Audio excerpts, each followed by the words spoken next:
Medical units stand by. 30 seconds to contact.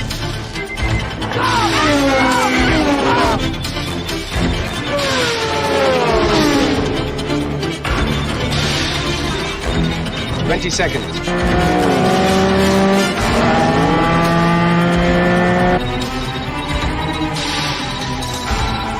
15.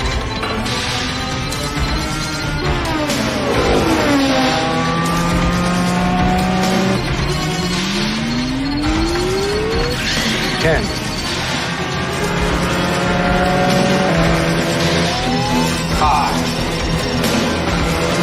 4. 3. 2.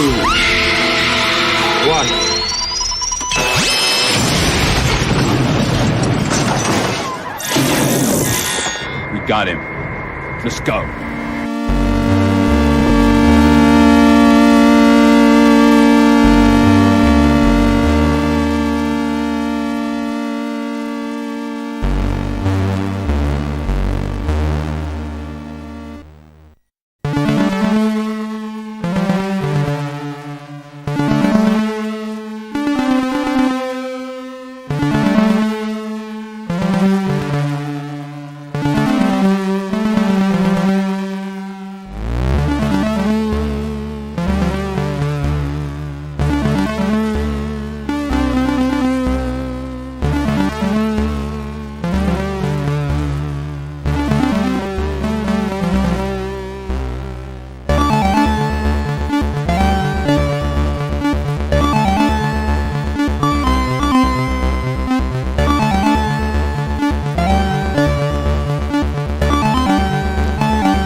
Good evening and welcome everybody to another episode of Proof of Comics. This is episode 102. I'm your host, Frédéric Guimont. I'm an indie comic creator working in the space online on Twitter and YouTube, and also working on the Bitcoin Standard. We have my regular cohort of co-hosts tonight, and we have a special guest that we're going to present after. Let me quickly say hello to the chat first. We got Adam Weber at the top. Flag showing the Canadian flag, which is soon to be replaced by the American flag when we become the 51st state. Looking forward to that. And we got Wrangler 212. He's in the chat as well as on the panel. How you doing, Wrangler? Welcome to the show again.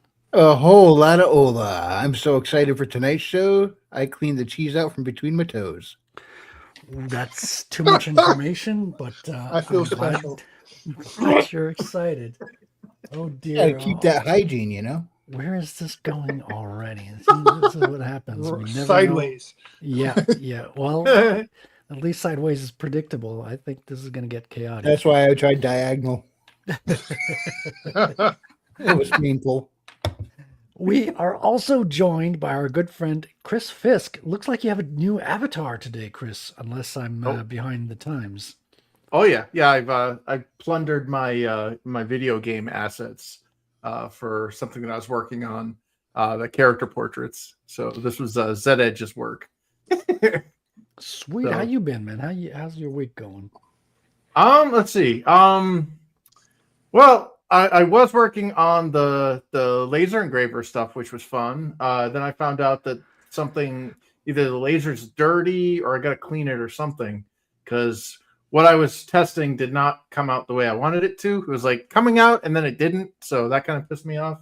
And then I lived the real world or real life Deep Impact on Saturday when a gigantic meteorite exploded over Cape Cod and pretty much rocked everybody on the on the east coast of New Hampshire, Massachusetts, and Maine. So this is a movie you watched over the weekend? No, that's literally happened. A giant meteorite. Movie.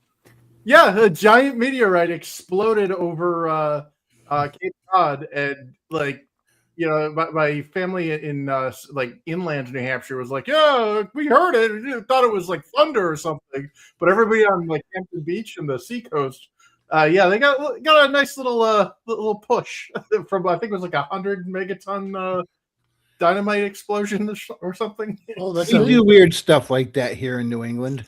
Did you like make a run for it and find it so you could get superpowers? Should have. Well, Uh-oh. sounds like you have superpowers now. You've been transformed into an alien. Yeah, your voice. You have the angelic voice of a drive-through speaker. Yeah, your audio. Oh, it's back. It's back. What did you say about my mom? Yeah, I think that's either terrible internet, which I lost on Friday for 11 hours, which was infuriating when you're trying to work from home. And I don't know. StreamYards is kind of a POS too, so I think it's can't the tell. Asteroid. The Asteroid StreamYards has, is famous for its sound compression.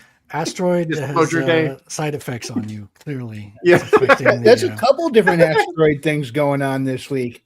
Because there was a volcano going off, and while people were filming the volcano, a meteor struck down next to the volcano, and then a moment later, something flew up behind. Everyone was going, "Oh, UFO!" Well, technically, it is because nobody knows what it is. It was just weird. It's like a volcano erupting with a meteor impact, and then some unidentified aircraft rises up behind it. It's like, okay, we're just throwing everything into the mix at once right here. I'm still not convinced there's enough intelligent life here for aliens to bother. No, they Chris, I see you're trying to talk. Idiocracy. So I see, Chris, your audio thing's going up and down, but I don't hear you. So I don't know if it's just visual. We can't hear you right now. Are you talking? Yeah, your audio's not coming through at all. Maybe try turning it off and on again. You're muted, so that maybe what's happening. I think you just muted it to mess with the sound settings. Yeah. Am I back? Yes, you're Yes. good. Oh, woohoo! Welcome back. I don't know what was. I think my computer needs an exorcism. It's the meteor, and you need to clean your laser. Friggin' Well, meteor. dude, when I was searching for the boom, because like when it happened, we're like, what the hell was that? Like my initial thought went straight to Iran for some reason, but because it was a giant bright light in the sky and boom, So Iran's retaliating. I thought it was an ICBM, but when I was Googling, apparently 2 days prior in South Carolina, there was another boom just like it. So, yeah, I'm interested to see if we get any more of those big booms. Boom, chicka boom. We had a that was- thunderstorm yesterday, but that's the extent of it. And it looked like a pretty normal thunderstorm, though I did not investigate, so who knows? Yeah. Let's Disclosure introduce day. our special guest tonight. We got John Epple on the show How's it tonight. going? How you doing, Hey. man? Pretty good. How are you guys? Doing good, doing fine, man. It's like things are going well. My comic book is at the printers, so good. crossing the fingers that meteorite did not hit the printer because it's around where Chris is at, so you never. Oh, know. yeah. But yeah, John, I'm happy you're joining us tonight because we've been chatting back and forth about inking for a few months now, and it's something that I've noticed kind of is mostly absent from the indie space a lot. Is you don't see a whole lot of inkers, people focusing on the inking job, because a lot of the artists tend to ink their own stuff because we're not as it's not as organized as say a Marvel or a DC, which are kind of like optimizing for speed and delivery and all that, or Yeah. for increasing the quality of the output and stuff like that. I wish they'd optimize their storytelling again. One Yeah, problem at a time. We'll see. Yeah. But in the indie space, we're more kind of like DIY guys, doing it all by ourselves, our own way and stuff like that.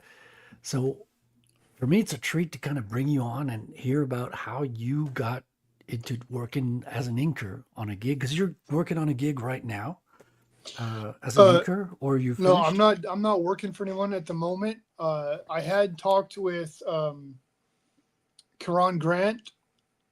He contacted me out of the blue to possibly do some work for him on his latest project. I believe it's called Forbidden.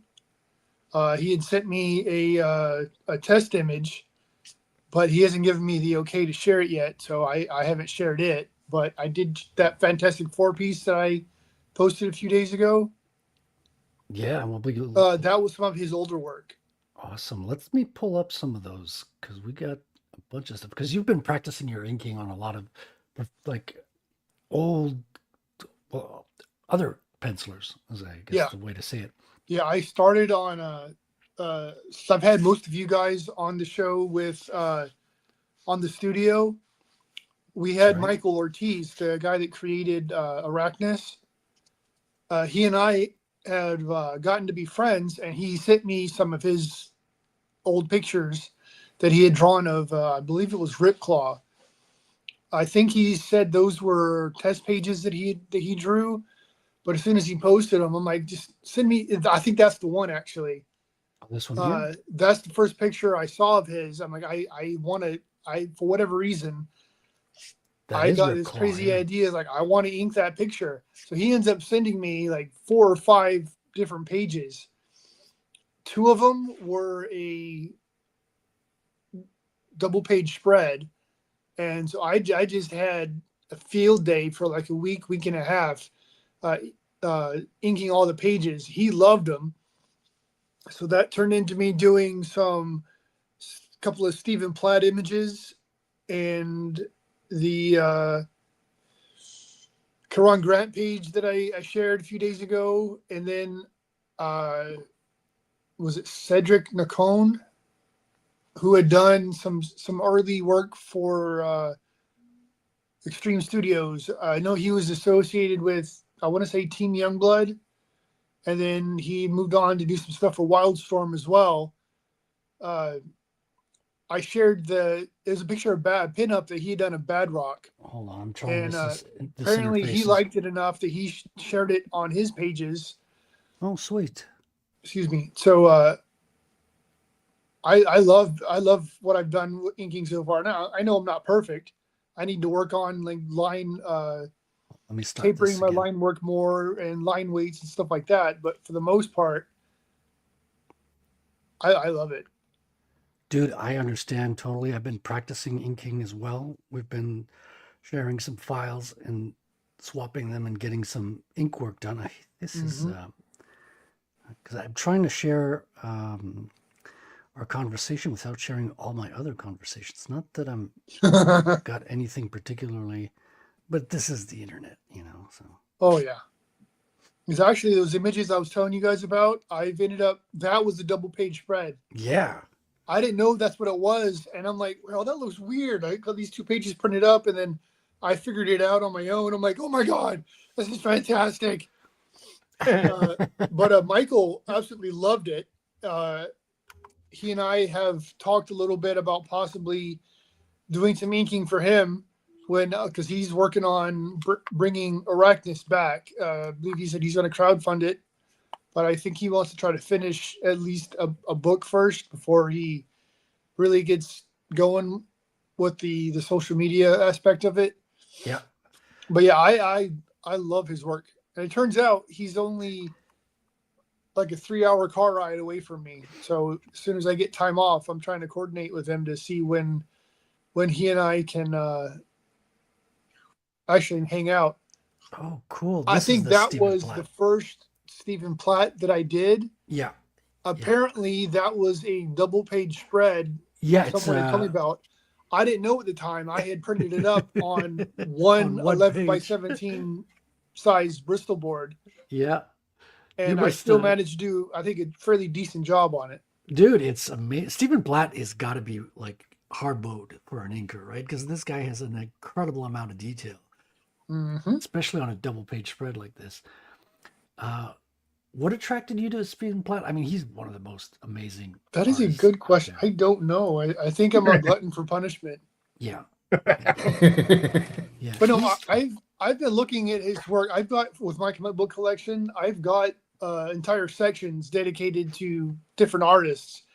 And my Stephen Platt section has gotten quite lengthy.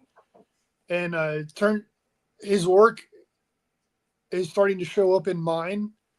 And once I saw these pages and I started really getting into inking, I'm like, I've got to at least try to see how I can do. Now that's something I wanted to ask you about as well, because it's one of the reasons I've been inking. Like some of the people I admire is you kind of want to pick up a couple of things while you're inking them, right? Mhm. So how has that been? Like, what did you pick up from Stephen Platt, and I think how does inking like get you to learn to improve your own drawing or inking? I think that's how, or I think that's why I started. Actually, I didn't know why, other than I'm up for a good challenge. Mm-hmm. But when I saw that, I'm like, I've got to at least try, because I've seen some of like how he does some of his shading, where he'll have the double lighting that he uses. He has a dedicated shaded area, and then he tapers his line work off to show like a neutral or like a medium tone. I've started seeing that in my pages because I've been working on my own like a 90s themed Suicide Squad type book, and I've been noticing that his line work is showing up in my Nice. in my work. So I think I one day just said, screw it, I want to see how he does this, and I think that's what all it took for me. This is that Cedric Nacone piece that you had or that I had shared. Yeah. I Bedrock, saw this right? This is a Rob Liefeld character from Youngblood. It is. Yeah. Actually, I think I saw that in one of my Facebook groups that I'm in. Either Rob Liefeld's, one of his groups, or maybe an Extreme Studios group or something. But one way or the other, I was like, I've got to try that. And then Cedric and I talk here and there on through Messenger. I don't know. He seems like a really cool guy. I'd like to meet him face to face one day, but I sent that to him to show him what I had done. And he's recommended pins to me and different materials. And he's always willing to share stories of stuff that he had done, or people he talked to, like tricks he picked up from like Wills Portasio and stuff like that. So I'd love to meet him one day, but he loved that picture. That's a good segue. You see, he recommended pens to you. So what tools are you using when you're inking a piece like this? I'm looking for the pins that Cedric. Oh, hold on. I'm looking at the drawing here. Let me switch up. I think I'm looking. We're hiding everything here. Hold on. Let me.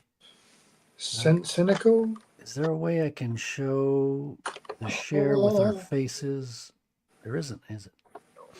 Okay, let me bring you here.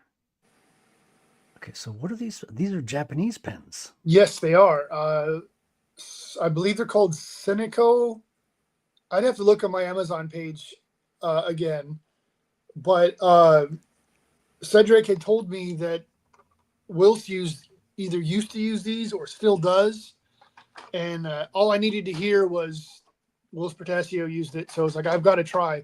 Because I've got this idea in my head that if I want to be looked on as a professional in any capacity, I want to try to use as professional materials as possible. That way, I feel, at least in my head, that if I act professional and I use professional quality materials, that I'm going to do professional quality work. So I always try to be as professional as possible when I do things. But I use these. I believe it's like a gel pen, but I get a fairly crisp line with it. I can, to a point, are you showing something else if you're some areas. I've got mainly brush pens I'll use for larger areas. That way I'm not spending all day trying to fill something in. So of course, it was like with me, like with this page of combat. This one here? Normally with me, my method, whether this one's badass, dude. I know. I believe that was in like a Youngblood source book of some sort. This is another double page spread, right? It was, but I figured that out ahead of time. Yeah. I did this one after that Prophet piece that you showed. Yeah. And so, I figured it out on my own, and this was a double page spread. So I had it printed up that way. But normally with me, I've kind of, every artist has their method. With me, I'll try to fill in I'll spot all the blacks first. That way, all the large areas are done and out of the way. Really? And since, well, apparently it's backwards. I know some artists that do it the other way around, where they'll spot the blacks last, and I guess they use it as a way to try to fill in, cover up mistakes or whatever. But for me, I fill that in first. That way, I can see that progress is getting made. Because if you're trying to render the details on this, you're going to go cross-eyed and maybe a little disheartened because you're not getting as much done as you might want. Look at those shells, dude. There's more shells in the air than you can put in a mag. Like, it's crazy. It's amazing. Yeah. Stephen Platt is one of those artists that when he came on the scene, yeah, as a new artist, he wowed everybody just because he just went the extra mile. Like, he went insane on the page. Like, that's what I try to do with my work. So I figure if I emulate people that I admire, it'll show up in my work, and I'm hoping that I'll get the same kind of attention.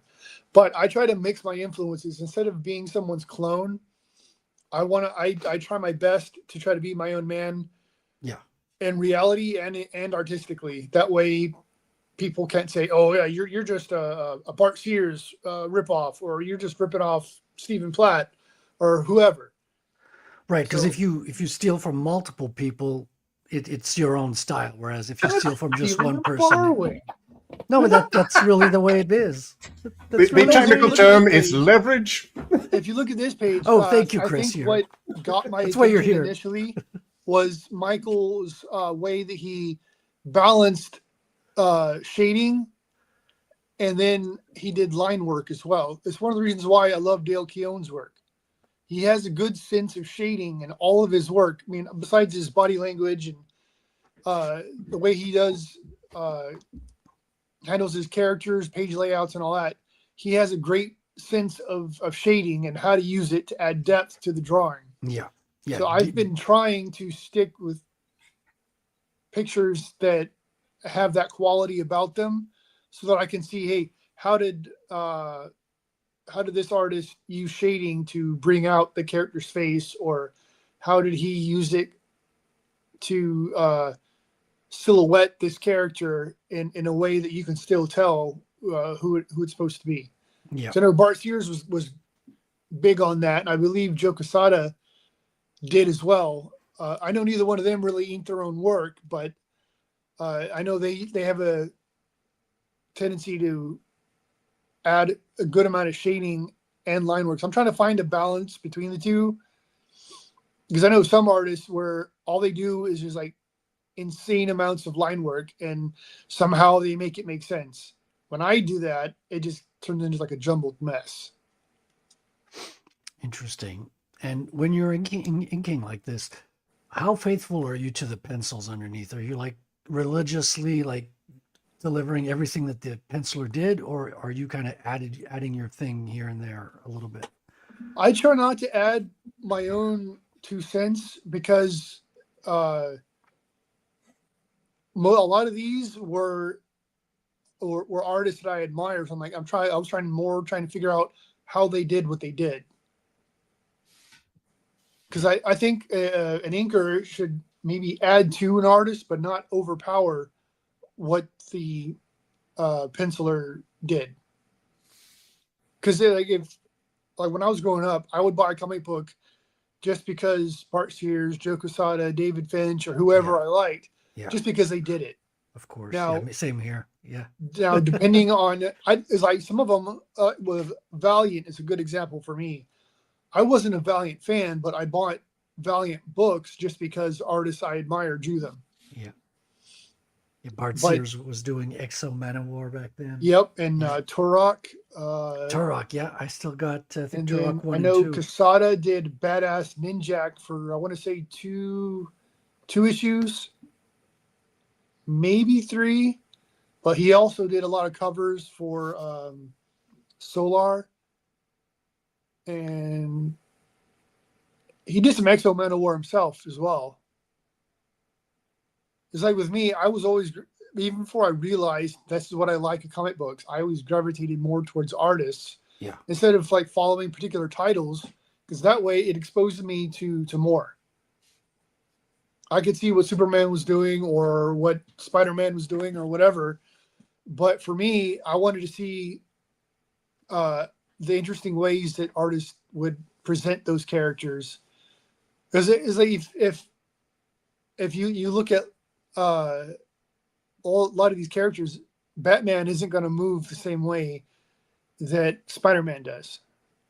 Yeah. They're not built the same. They're not going to move the same way. So I always like looking at the different artists' work so I can see how they interpreted my favorite characters. Yeah, posture reveals a lot about a character's psychology. Yeah. How they hold themselves, how they are they leaning, what's their posture like? Are they back straight, or are they curved back? And Spider-Man's almost not human, like he's almost you Yeah. could say the same thing about Batman, but in different ways. Because Spider-Man is especially the McFarlane Spider-Man, his leg will be over in impossible positions, which makes sense in his case because he's mutated, right? He's like part spider in a way. Yeah. And Batman, I think, works a lot more with the shadows, right? Like Yeah. Batman, he's almost born to be a silhouette, like with the cape and the cowl and the the bat ears and all that. He's such a powerful silhouette. Like any kid, like any person from 4 years old to like 99 years old, they'll recognize Batman. Like it is so iconic as a silhouette. Yep. And he's a creature of the night, so it's like melting into the shadows, being a part of the background is kind of natural. It's almost his camouflage, like seeping out of the shadows, out of the darkness. And plus, with all his martial arts training, he doesn't look or act the same way as any other character. Have you done a little bit of Batman inking? I know not yet, but I'm sure I have some. So I have a file stashed away that when I get the time, I want to. Because I don't idle very well. I have to be doing something. Yeah. Oh, hey now. So this is Jim Lee. Because I've got a file with, I want to say, some Silvestri work in there. There's a little Casada work in there. What I'm kind sure of Silvestri there's David work? Finch work in there. I know I mentioned him earlier. Yeah, Silvestri is one of my favorites too. A lot of Stephen Platt artwork in there, and then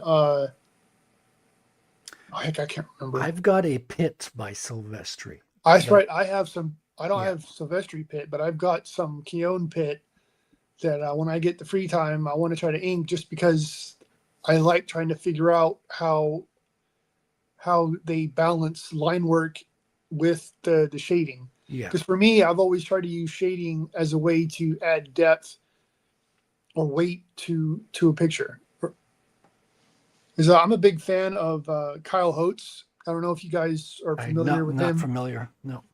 He works similarly to Kelly Jones. Jones, yeah. Okay. He has a similar style, but he took it in a different direction.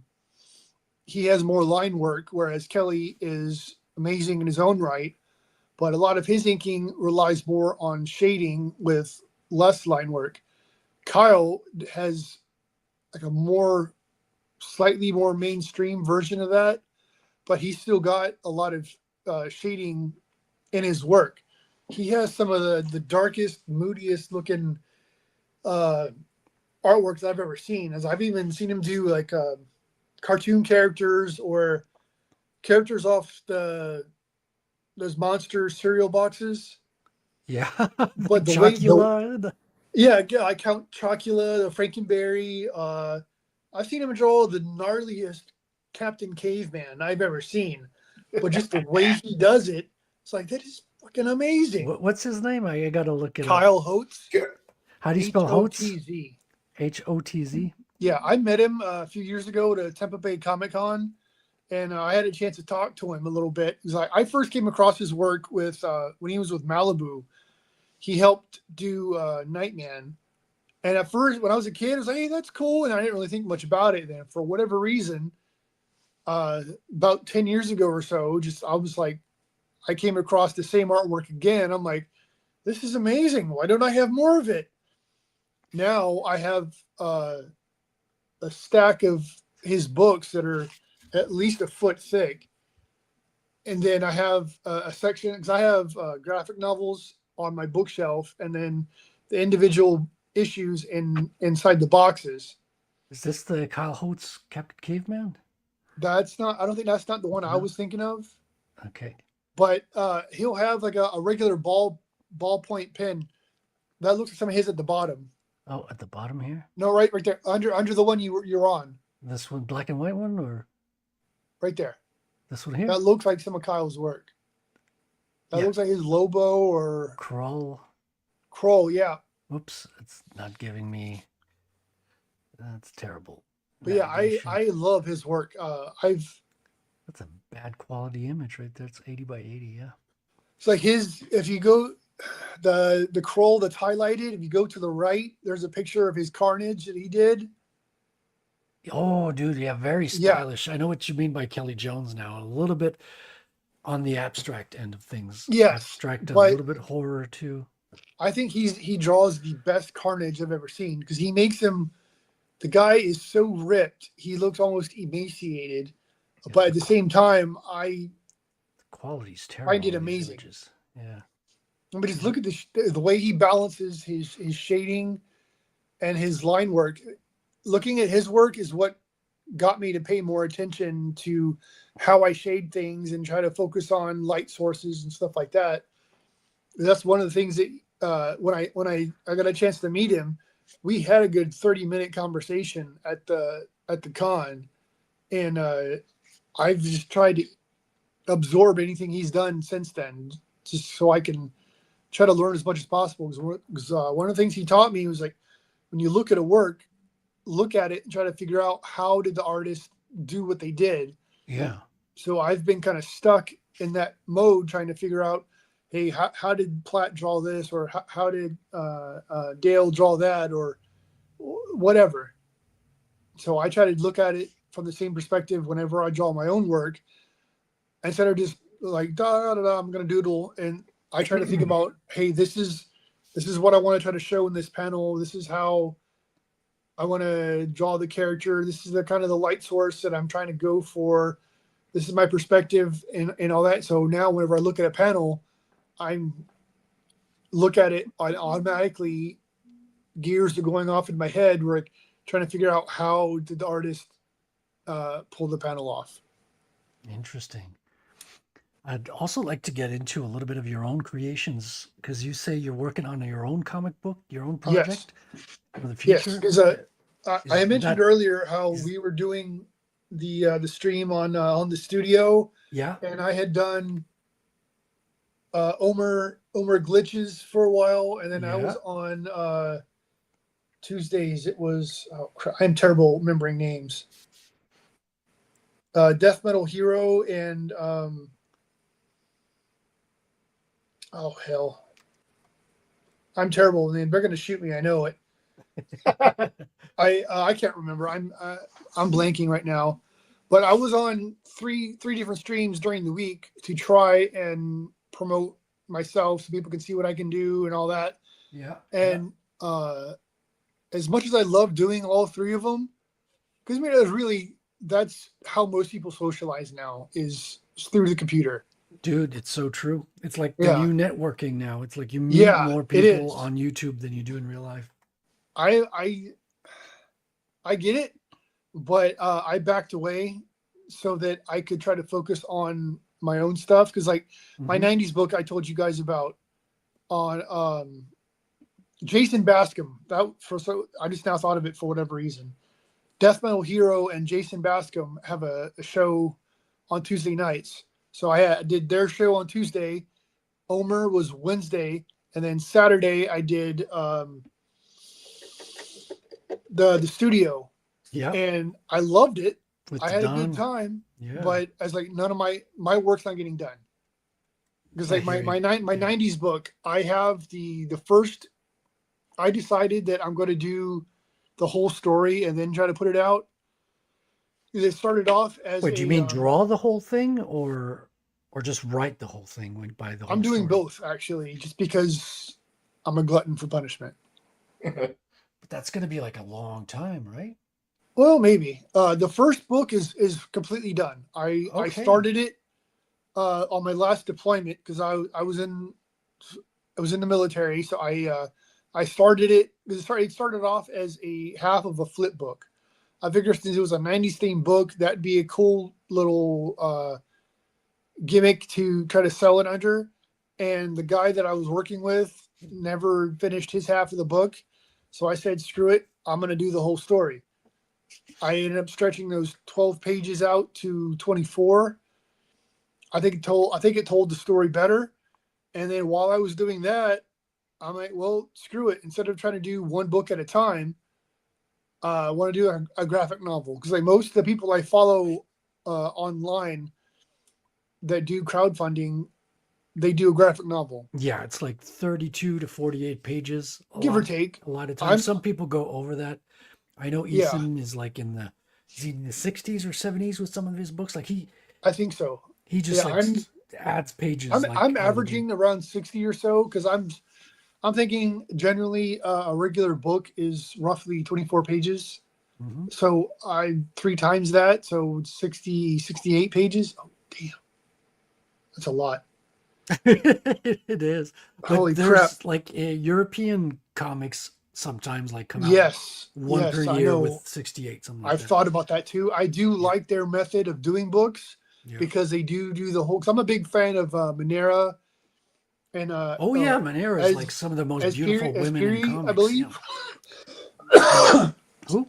I believe his name is as Piri. I'm probably saying his name wrong, but I was a big fan of heavy metal. Magazines. Like when I was a kid, superheroes was the thing to go to, and then as I got through high school, I'm like I wanted to look for something else. Heavy Metal magazine was the something else for me, and that's where I came across. I mean, I knew of Stephen Bisley and some of his mainstream book with Lobo and all that, but I got exposed to more of what he did with Heavy Metal magazine as well as Manera, Espiri. Was it Ryan? Manera did an incredible book called Ex Women with Chris Claremont. I've heard of that. I have it. Hold on. Let me talks amongst yourselves. I'll pull it up. European artists. I love how they do it, and they seem to just tell the story instead of doing one issue at a time. With crowdfunding, as expensive as things are to print now, and to try to ship individual books, I've heard of that. But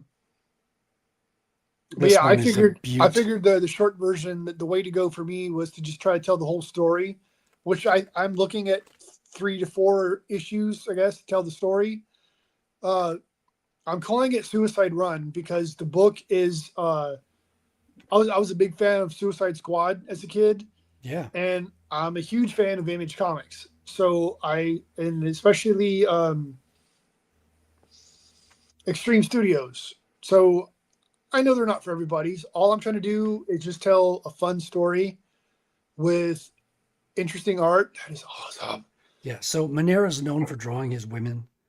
And so he's a European artist. And they invited him to collab on this with Chris Claremont. I'm surprised they did that because all the ruckus he stirred up with Spider-Woman. Was this before that? I don't know. Because you know the Spider-Woman thing, right? Where I think it was a cover he had done. Who? Apparently it was Manera? Yeah, Milo Marinara. Yeah. Apparently they hired an artist known for sexually charged artwork. He does like full on. To draw a spider. The stuff he does in Europe character, and he got did Druna. Yeah, Druna is like it's porno. It's just porno with tentacles. It's dude. That was my teenage years. Damn it, that's what got me into comics. But he's good at drawing women, which is why he's perfect for this. This is why they did the ex-women idea. That's right up his alley. And look, it's like it's not porn, but it's always very sensual. Very close. Yeah, it's very suggestive. I'm still surprised they hired him to do that. Dude, I'm so glad this exists. I've got nothing. I love his work, but I just didn't know that Marvel would hire him as finicky as they are now. Well, this is a while back. What is there a date on here? Let me see if I can find the date. It's not the credits page might be at the back if it's not in the front. Yeah, it's not in the front. This is extra supplement. This is not him. This is something That else. looks like Lanil Yu's work.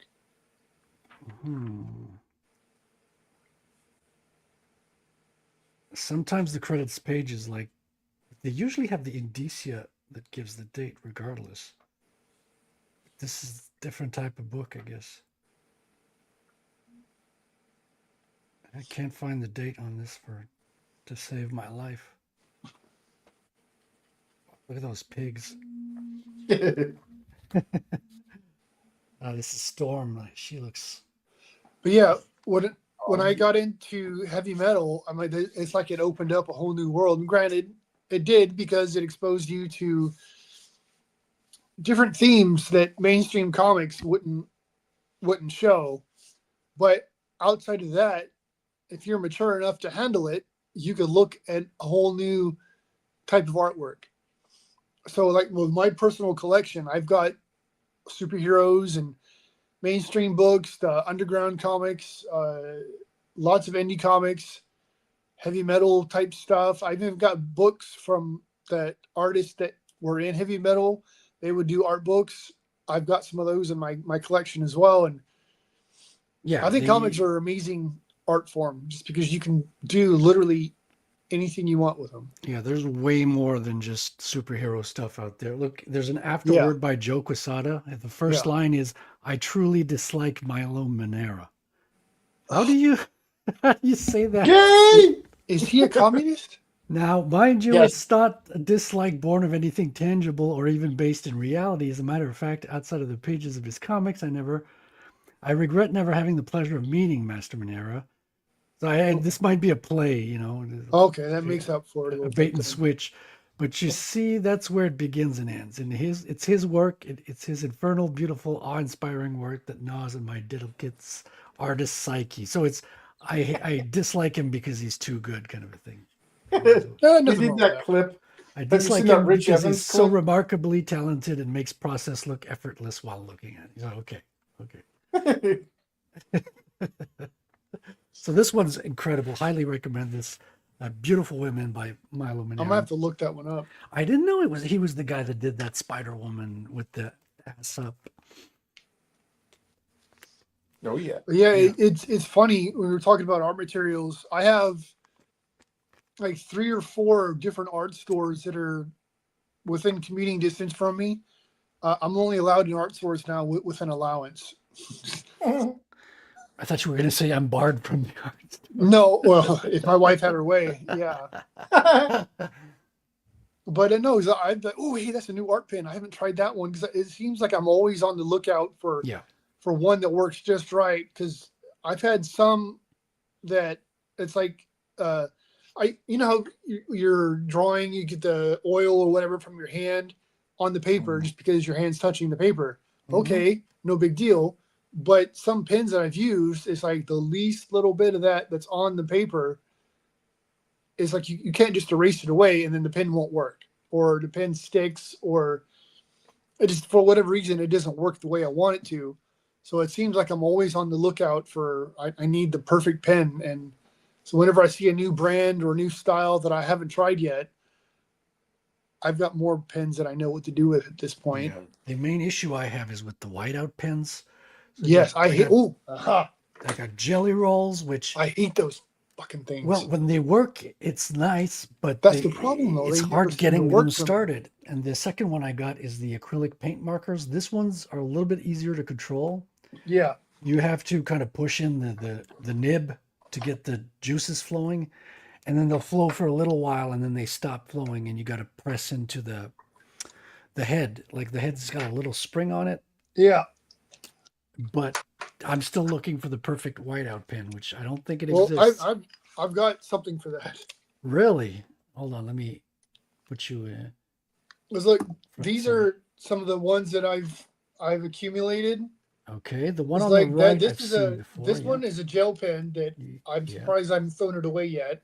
Yeah, same this here. is these are all paint pens of different sizes. Yeah. But Mike McMahon had recommended these grabby acrylic paint markers. Grabby, okay. That I found on Amazon. Really? I absolutely love this thing. It's a paint pen. Let me put these other ones down. That's kind of what It's you a need for it to be it's a opaque. paint pen. All you got to do is like shake it up and then dot it on something to get the ink flowing. But I've gotten precise marks done that I have blocked out so that I can. It's like if I'm drawing a circle or something, I didn't draw it just right. I can get only the spot that I want to fix instead of just getting a glob of white paint on top Yeah. of what I'm doing.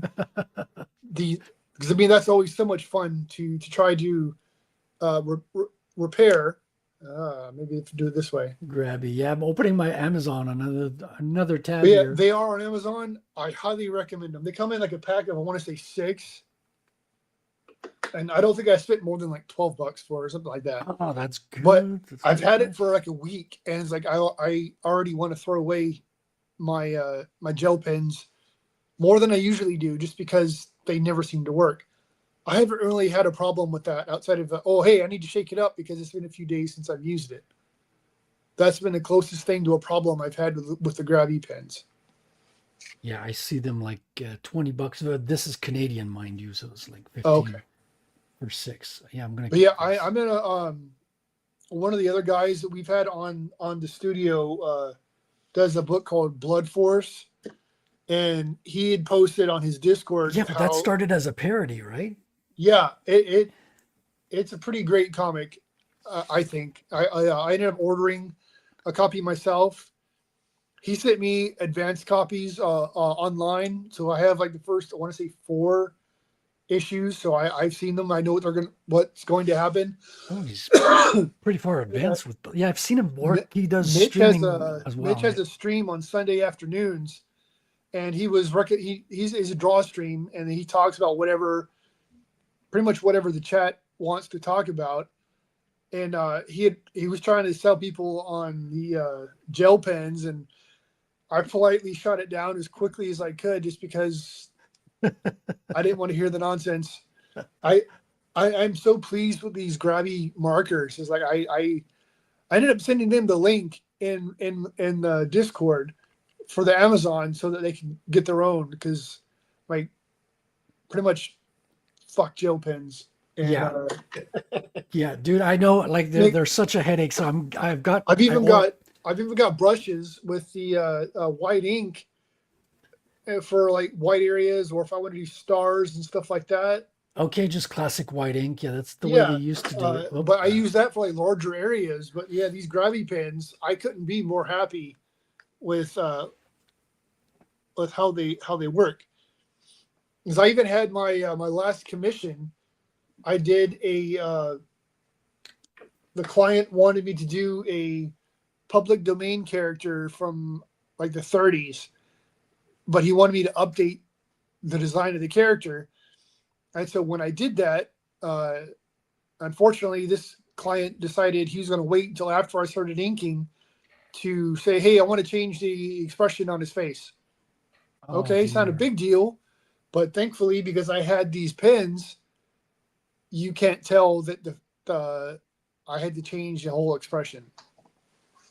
I think I have it, so I think I have it up here. So I have it on my. Oh yeah, I left it on my scanner. But this apparently is a. Oh yeah, a lot of white stars and stuff like that. Are those done with the Grabby too? Yeah. No. Those were done with the white paint I showed you. Yeah, just splattering. Yeah, but with that, normally like when someone commissions me to do something, I send them progress shots along the way. That way you can say, hey, these are the thumbnails. This is what I'm thinking. Because with this one, he wanted me to not only update the design, I had to add clothing to kind of update it. And then he wanted me to do some lettering for the character's name as well. So I sent him progress shots along the way. Like these are the poses I'm thinking of. These are the jacket ideas that I was thinking of, because that was a key element to what he wanted for the design. And then like I sent him different font styles so that we can make sure he's as happy as possible with the design. once we chose all that stuff, I did a rough layout of the finished piece, and he approves that. Then I go on. I finish the details on the drawing. Once I do that, that's when I finally start inking. Unfortunately, he decides after I started inking that he wants to change the expression. If I didn't have these pens, I'd have to figure it out with that white paint and hope I had it well enough that you couldn't tell. And because I got such a precise the white paint with those, the white paint has got to give you like a little crusty texture, yes, unfortunately. Yeah. this did. Granted, I made sure it was. Well, I can tell because I know what to look for, but for the most part, you couldn't even tell with the scan that I sent the client. And with the white paint, I have a small enough brush, but it's like I don't know. But because of these grabbies, my commission, I was saved from having to redraw it. Damn, man, you're a good salesman for these grabbies. I got I ordered a box of 6. I'm gonna get it Sunday, so we'll have a feedback next week on how that goes. All right. I'm looking forward to Remember, if it's not good, it's Mike McMahon's fault, not that. mine. Okay, it's not your fault. But if you liked it, then yeah. Yeah, you're taking credit for passing on Of the course. information. That's the way it works, man. That's the way it works. Dude, that's freaking awesome. And so your book, is it going to be a black and white book? Or I haven't decided yet because I Oh, know. good. Interesting. Mainly because instead of trying to do 20 different things at once, because I know making comics, you have to have several different hats that you have to wear to get a comic done. Yeah, that's why I bought a bunch of hats in my other Oh, room I've now. got Yeah. a whole stack of like different ball caps and stuff back there. I've got the cabinet that's behind me. There's a shelf, a bookshelf right next to it. I've got all my ball caps back there. Yeah. Because it's almost advantageous to do it in black and white. You're It solving. is. First of all, it can be as beautiful, if not more, when it's well done Yes. than color, especially bad color. Yes. And I was actually going to thinking of doing it for Rattel, but I was like, oh no, this is a kid's comic superhero thing. Like it's got to be color. So I kind of like figured, okay, no, it's got to be a color one. But I'm doing another one that's going to be the background of 2 characters, and that one is intended to be black and white, and I'm going to be really working the black and white in those 2. Well, I'm kind of torn because I agree with everything you said. I've had my work colored, and for me, it's like it seems to highlight problems or problems that I didn't see suddenly show up once the image is colored. I never seem to be happy with the kind of coloring that I get because I did what was it? It was. Well, that's another thing because you can get different styles of colors. You can get flat color, like Mignola does flat colors, right? Yes. So that probably won't warp. I was going to show my book real quick. Oh yeah. And let everybody know that we're working on the cover for 3. This is one of the books that I've done. Exodus Z for. We found a way to bring zombies into heaven. That's the cover for 1. Cover for 2. Yeah, speaking of colors, there's lots of colors on that one. Now the zombies are fighting angels in heaven, like the big scary dude in the middle. Yeah, that's an angel. Yeah, he was the zombie angel. Oh my goodness, that is. And we found a way to introduce crossing Satan a lot of things into the book. He fights Satan in the book. Everything's in there. And for the cover of 3, I decided to take one of the Moon Knight covers, and I was like, I'm going to homage this just because. Stephen Platt Moon Knight, right? Yes. Actually, I can probably show you guys. So you guys are getting the special because I haven't really shown this on stream yet. Got Once Was Cool in the chat saying, how's it going, gentlemen? I'm going to learn and listen. Oh, nice to see you, man. I just I subscribed to your YouTube channel recently as well. My whole idea for it, though, was I homaged. See, this.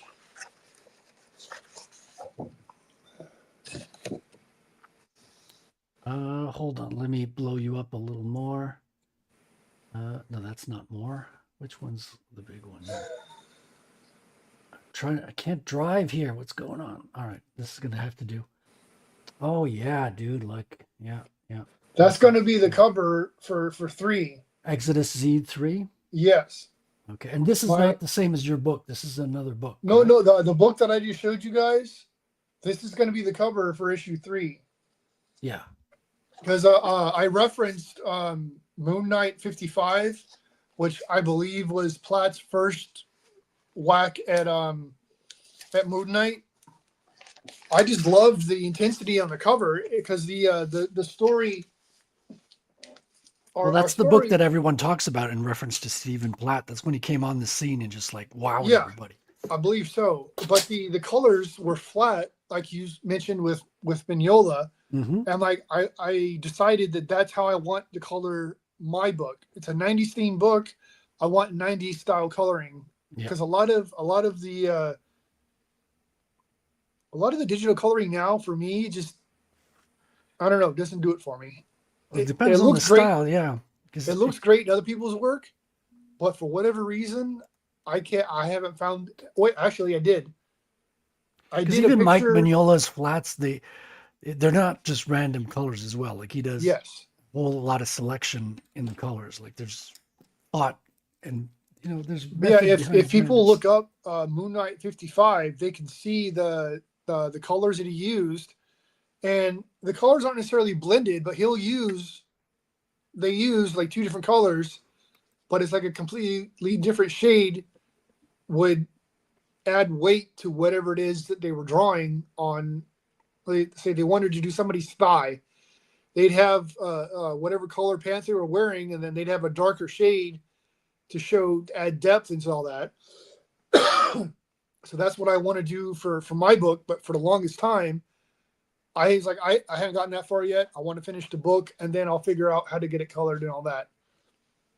But I decided that the coloring that they did for those early Moon Knight books, I was like, that's what I want, because I did what I want to say almost like, I'm a big fan of anime as well.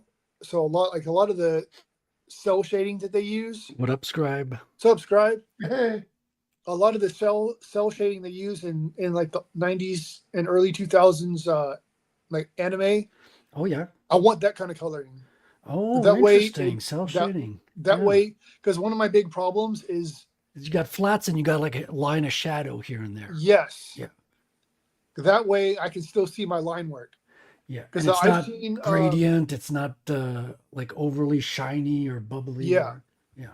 I had done a picture of Arachnus, and then I want to say, was it Dave Kemp? I believe it was, colored it, and it looked awesome. But it's Dave Kemp. I can't afford someone like him to color my book. But outside of him, most of the people that I've had color my stuff, it's like entire areas for me would be like, where did the rendering go? I understand you're not necessarily going to see everything when you render something, if you do it like over render your work, but there needs to be at least some kind of a balance. That way you can see what the penciler did, and the coloring is not overpowering the rest of the artwork. So I think that's why I decided on like flat tones. Sounds smart, man. Sounds because they look so beautiful back in the day. A lot of books they just had flat colors. I mean, Patrick reminds me all the time. He's like, I don't like that modern coloring. Because he says if your art looks great as a comic, flat colors should be enough. Yes. But I'm crazy. I just have fun playing with all the coloring tools. So maybe I'm going over the top, but I'm having fun. I don't color my own comic though. I hand it to somebody who's way better at it than I am, and faster too, because it takes time to color your book depending on what you put. Yeah, it does. Yeah. It's like with me, I have with my book, the first issue is completely drawn, inked, and it's written. I think I need to go over it so that it makes sense to people. It's not just me. Yeah, get some beta readers. Yes, that's a lifesaver. But I had a bunch. I of think beta I've readers. translated it enough to where because I moved it on from the script to the page. Mhm. So, like I said, the first issue is completely done. I like to end on a cliffhanger, so Of I think I course. did that pretty well because in my head, cliffhanger is going to make you want to pick up the next book. Absolutely. Yeah. So that's what I'm trying to do. Um, I've got the second one kind of half plotted, but it's getting done around work and around family schedule and all that stuff. Sure. And plus, when I backed off the streaming that I was telling you guys about, I backed off so that I Well, could we're happy that focus. you're here with us tonight, man. It's like, Yeah, man. Well, I know this is the first one I've done in, I want to say, about 3 months. whoa, I didn't even know that, dude. Well, no, I didn't have animosity towards anyone. You were As just far as I getting know, busy. I still Yeah. get along well with everybody that I streamed with. But I just noticed that my work wasn't getting done, and I didn't want to be one of those guys. I mean, 'cause we all know people that say they want to do comics, but all they really are is just an idea man. Mm-hmm. Hey, there's Unhinged. That's Jason. That was Bascom I was telling you guys about. Yeah. Oh, cool. Nice to But see yeah, you, man. I backed off streaming so that I could try to focus on my work. And then all of a sudden, I started getting ideas out the wazoo. And I've got a cyberpunk story that I'm working on now, which is what I'm tinkering with tonight. I've got like the first 5 pages of this drawn out. But Oh, hold on. Let me switch you up. Hold that. Oh, thank you, Wrangler. Oh, yeah. Okay. Okay. but I'm thinking this one might be more black and white because I'm calling this one, I think, Cyber Noir. Yeah, that And makes sense. I want to do. It's a futuristic story, but I like working black and white as well. So I'm like, maybe this will be my black and white manga attempt. So with this one, I've got manga sized paper that I'm drawing on, Oh, but really? the 90s book I told you about is on 11 by 17, Yeah. and then I've got a possibly adult themed fantasy book that running around in the back of my head somewhere too that I'm bouncing between, and I'm trying my best to get just something accomplished. But it seems like whenever I do, I'll sit down, I want to work on this book. All of a sudden, I don't have ideas for the cyberpunk book. I want to do my 90s book or my naughty fantasy book, and I'm like, no, because I'm here for a purpose. Yeah. Got to focus. Yes, but eventually they're all going to get done. Because like this one, the first 5 pages are drawn and about half inked. I just have to do. I've spotted all the blacks, like I told you guys I do. I just have to render the pages. Actually, to give you guys an idea, this is what the my Suicide Run book is going to look like Oh, badass. without the glare. Yeah, that's that's reminiscent of the 90s teen books, right? That's Yeah. what I wanted. Because one of the things that I loved about 90s books was just the plethora of unique art styles that you had to choose from. If you were a Bart Sears fan, or if you were a Joe Quesada fan, or Hail sub. David Finch fan, or whatever, there was something out there for you. So I wanted to do something like that. It's like, how can I tried to take what I liked about, or what I love about 90s comics, and do it in my own style. That way people can tell, hey, John drew this, instead of saying, oh, hey, who's the artist for this book? Yeah, dude, there is such a resurgence of 90s comics in this space. It's Yes. crazy. Like on the Commando Yes. Saturday, we were talking with Alan Goldman. We're going to have him on the show in a couple of That weeks dude is here. awesome. Oh my God. Dude, tune in 2 weeks, John. We're going to have him here on the show drawing with us. I've got one of his art books on the shelf behind me. Mm-hmm. And a lot of it is all pinups that he'd done of like mainstream characters. But I ordered one of his books that he did with Dave. It was Safeguard, I think it was. Dave, the Dutch guy. Dave Brink? Thank you. Yeah. I believe he's Dutch. Yeah. Yep. I think so. I Yeah. am Yeah, I yeah. am shit for remembering names. So if I Well, say he's the somebody's only name guy wrong, in that part of the I world. So apologize. Dave over there, Dave on the other side of the European guy. Yeah, I think he's Dave near Brink. Amsterdam, so Dutch works out. Yeah, I've been on Yeah. his show once. Great guy. And he's been on here as Yeah. well. We had him on. Yes. Yeah. I see him in the chats for some of the streams that I've been on, or that are ones that I listen to. Dave will show up, so he seems to be a cool enough guy. But I've got one of his Perfect 10 books, and that character is fun too. But for Dude, me, I backed the whole what really 6. sells it is the artwork. Yeah, Dave. That's Powell Rodrigues. Yes, I want to say he's Brazilian. I think Is he I Brazilian? think so, yeah. maybe. You would know, right, Chris? Because you Yeah, got yeah. a commission from him. Yeah. I've got quite a few commissions from him. Well, excuse Ooh, me. I want to see. Yeah. He shipped the sketch perks. And I believe they did come from Brazil. Alan, I think he's an amazing artist. I chat with him here and there, and I've seen that he's aligned himself with Comicsgate. So I'm like, hey, Yes. that's great. I can Yes. see his work more often now. Very clearly, like he's not ambiguous about it either.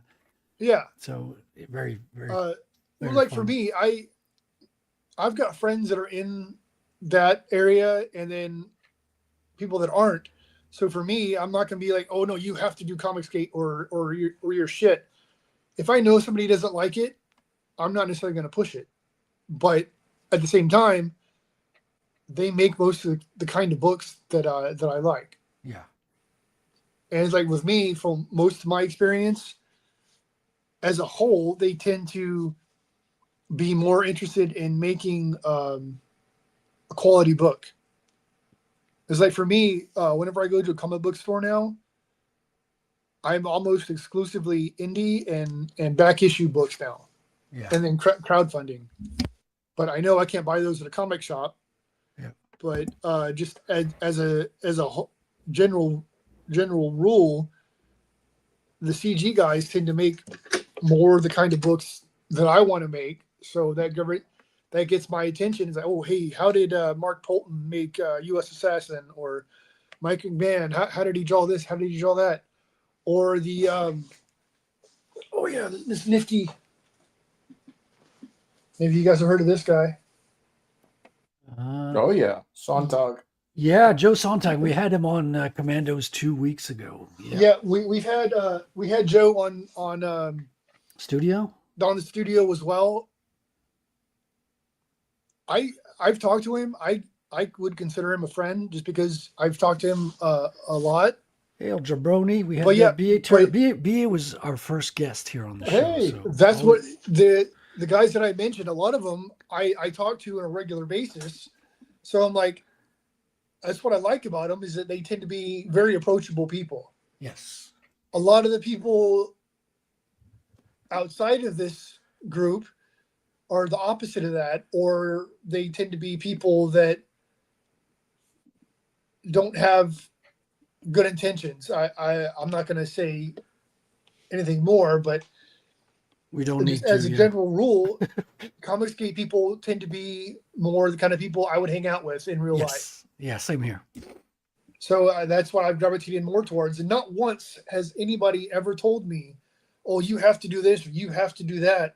Or they've never tried to push me towards one conclusion or another. People outside of this group have. So I think naturally that pushes me away from whatever it is they're trying to tell me. Yeah, whoever tells And- me who not to see and who Yeah. not to talk to, they're the ones I'm not going to talk to. And not No, see.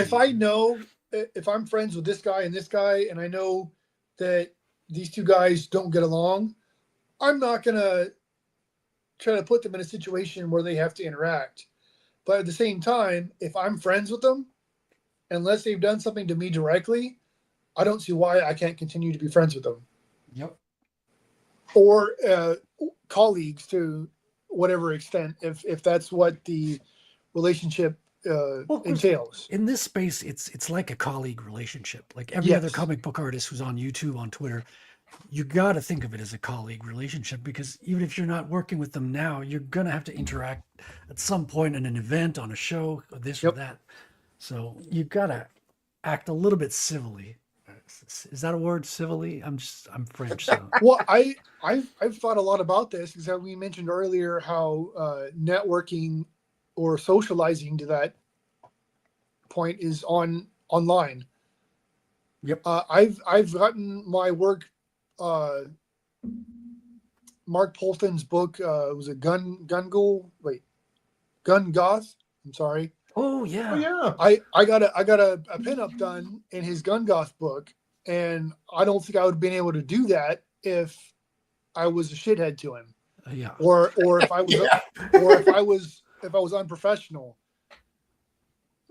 Yeah. A lot of people that I've seen, because I'm in social groups on Facebook as well, and then Instagram and X and all that, and you've got your cliques everywhere. It's inevitable. It's human behavior. It's fine. Yep. But I've just seen I tend to get along better with people that do Comicsgate type books. Not only are the books the kind that I would want to do myself, they're the kind that I want to read. Yeah. The people outside of this group don't always do the kind of books that I would want. Or if I do try to socialize with them, whether I've admitted that I'm Comicsgate or not, they just want to talk about what they want, or they don't even acknowledge that I said anything. So I'm like, well, I don't need to be in this group anymore. I want to take a quick minute here to say hello to James, who just popped in. How you doing, James? Hey. He's So, muted. Doing James? good, doing good. Yeah. Finishing up the nights, running about, evading you humans in the dark as you try to eat me. There's starving people out there, and I hate it. Well, it's only dark when the fridge is closed, right? As soon as they open the Yeah. door. True. I don't live in the fridge anymore. I found out that's where humans like to congregate every now and then. James, you got a review for us today? Today I do. I have I say a semi-review because I have 2 issues of a series. I haven't had a full opinion on it, but I think I've consumed enough to talk about it. And that is a modern Dick Tracy run. I've heard things about this. Yes.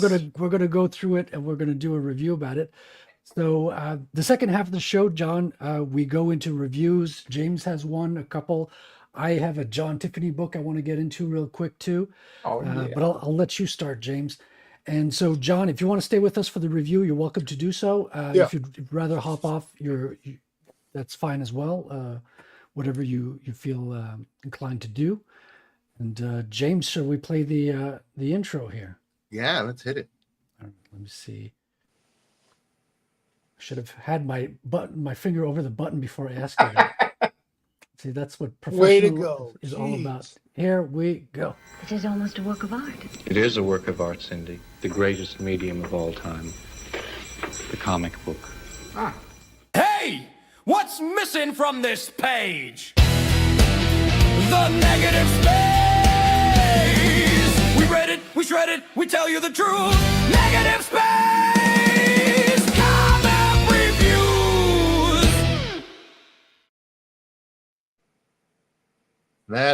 That's never getting old for me personally. It's a good intro. It works. Yeah, very fun. But with that, today we are actually checking out this Dick Tracy run that I've actually been wanting to take a look at for a while. It's produced for Mad Cave Studios, where I've been purchasing a bunch of comics, and it's been a mix. Same as It's mine been a here. We mix. got 2 Mad Cave books tonight. 2 Mad Caves, yes. It's been a mix of Mad Cave. I'll be honest, most of them are leaned towards the woke side, which has been kind of like an eye roller, because then a lot of the stuff turns into cliches. Well, Extremely not mine. fast. Where you're going to happy to learn that mine Excellent. is the Perfect. opposite of woke. It's actually quite offensive if you're woke. Perfect. I might have to pick it up. Oh, Mad, yeah. That's the thing I like about Mad Cave is every now and then you come across something like Cocaine Hippopotamus Massacre or Florida That's a real thing? Cocaine Hippopotamus Massacre. Yes, I have an I've issue. heard about it on like X, but I didn't know that was a real book. Oh, we've already done a sounds whole awesome. review. Like two episodes ago, we did a review of about 3 issues.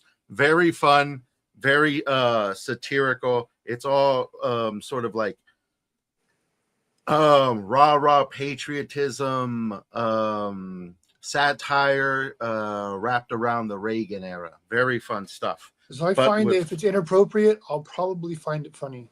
Yeah, it's pretty funny. It's pretty funny. The Dick Tracy one, though, I got in it. I really enjoyed myself with these. There's some red flags throughout. If you're a bit sensitive to the wokeness as I can be at times, but right off the bat, as soon as I open this, we go straight into a story that just unfolds before us. And usually, I love me a nice just money shot of a whole printed image here, establishment shot of where we're at. This establishment shot is small, but it just starts engrafting us. We start going deeper into the city until we're talking to these two gentlemen. We start off very far away, right outside the window looking at them. And now they're talking, and we're looking right over their shoulders, which is really good for what happens next, because men are looking for these two, and then they gun them down.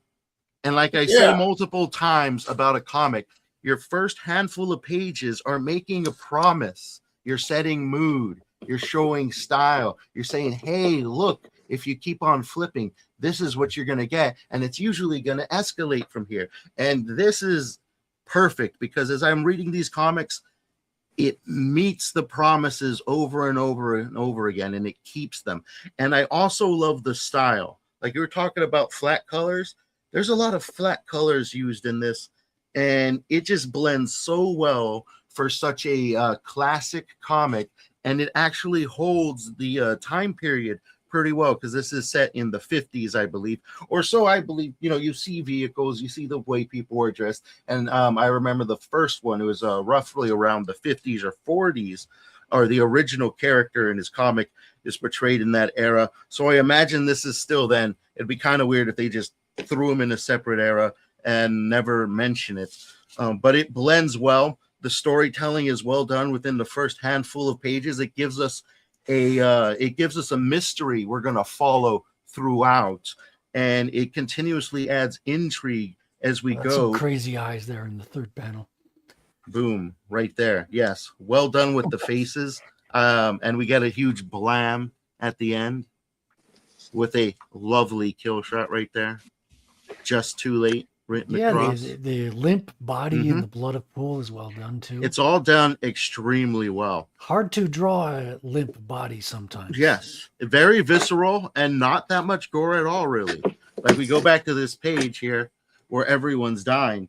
It's mostly just splats, but it bleeds in well with the style, and I enjoy it Literally. a lot. Yeah, exactly. It all comes together well. Nothing's really fighting the image or sticks out as inappropriate, and that's the art throughout this entire comic. And I enjoyed myself quite well. And of course, when you introduce your character, the titular character, boom, That's your That's the best way to introduce a character. You got to have a good entrance, man. You got to have a good introduction shot. Yeah, exactly. I like the intrigue, the writing. I'll say it's above average. I say it's above average because it seems from a lot of the comic books I've been reading, average is technically bad, fumbly, very stammery, super dry. This is above average, and it works all the way through. I want to say if it was any other medium, acceptable, but what I've come to learn about most comics, above average. And that would also probably fit a lot of comics I've already reviewed and may re-review in the future for reassessments because, the more you read, the more you learn. And I've been going in this as a layman and educating myself along the way, giving you that layman's eye, the consumer's eye here. And this is where we start to get little hints of the red flags. You have this lovely character right here who stays about this angry through 90% of what we see. And it's her father that just died. This is the face she makes when she's approaching the detective who's covering the case of a father who just died right outside the building he's been shot to death in. Throughout the entire comic, this is the character who uncovers all the clues kind of leading forward. This is a character who gets out of situations that a single gentleman would have a hard time getting out of scot-free. This is a character who is shown to have not many faults, even though that later on our own titular Dick Tracy will receive some chronic issues that a character should have, which in my opinion is good and bad. It's good in the sense for Dick Tracy, the character, to have some sort of chronic issues that haunt him over time that he as a character can overcome and deal with. It's kind of bad when you put him next to a character that doesn't have any of those issues. And even though Dick Tracy may be getting him from point A or point B, it's that person who finds out where point A and where point B is. The one who finds all the clues and takes certain risks that we don't see Dick Tracy taking, even though you think he should. And that, unfortunately, occurs throughout both issues and makes me wonder if I really want to pick up issue 3. But there's also all that good stuff in there, too. There's great character development. There's not really a tear down of existing architectures or structures of what makes a character in this comic. And it's pretty good. This is actually a moment I'm talking about where she gets out kind of scot-free. She stabs this guy here when he's cornering her, which I thought that's fine, except they portray it where it's not just this guy, but there's 2 of them. And I thought, well, what are you going to do to the other guy? Like, I get it. You're going to surprise the first one, stab him in the shoulder.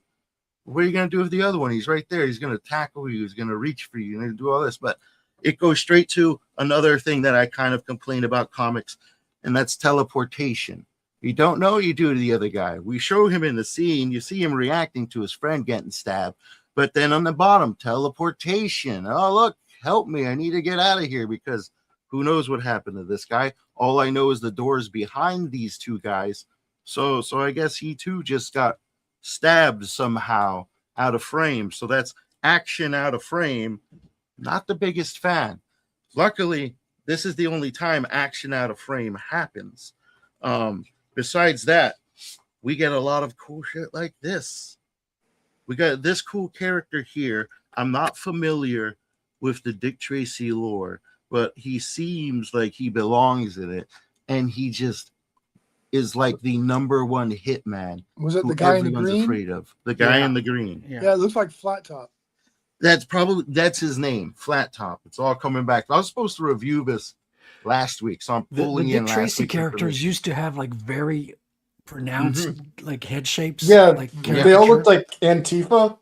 Remember when they did that? When they did the mugshots of all the Antifa, they all looked like Dick Tracy villains. I instantly got the reference. Like all the a lot extra of time on Twitter, chromosomes. apparently. Yes. I like the artwork because it reminds me of was it 100 Bullets? 100 Bullets. Yeah, that's a series. That's an old series that's pretty good as well. I'll let you know a bit more about that off screen. Yes, we'll take a look maybe. There's a lot of comics to review, but there's a ton of action in this. The artwork's absolutely fantastic. Let's actually show off one more of the villain that he appears at the end. I think he's on the back too. It's like the last page, one of the main villains. So they seem maybe slightly more modernized, where there's a bit more humanity put into the character. Because I do kind of, remember seeing portions of the old movie, even where the characters' heads were straight up square. This image bugs me, especially this one after talking about inking for a whole hour. Yeah, the lights on the other side. Yeah, his cigar is a big source of light, and it's lighting his and it's other not lighting side. his eyes. Yeah, you're right. I just caught that. All right. There you go, comic destroying yourself. And that's the back image for both of them as well. This might be the back image for all of them. Right there is our main boss guy with the inappropriate lighting. The more I'm looking at that, the more it's driving me nuts. Yeah, I downloaded right? a sample of it on my Kindle. That's pretty good artwork. Yeah, the Dick Tracy you talking about? Yeah. I I'm found issue 1. So as he was talking, I was thumbing through the sample that they had. I'm like, damn. Yeah. I'm gonna have to look it up. One of my local shops is having their anniversary this weekend, so I think I have found something to go pick up. Oh, cool. There you go. So yeah, Dick Tracy, the first 2 issues. This is more of a sneak peek than a full review. I'm liking what I see.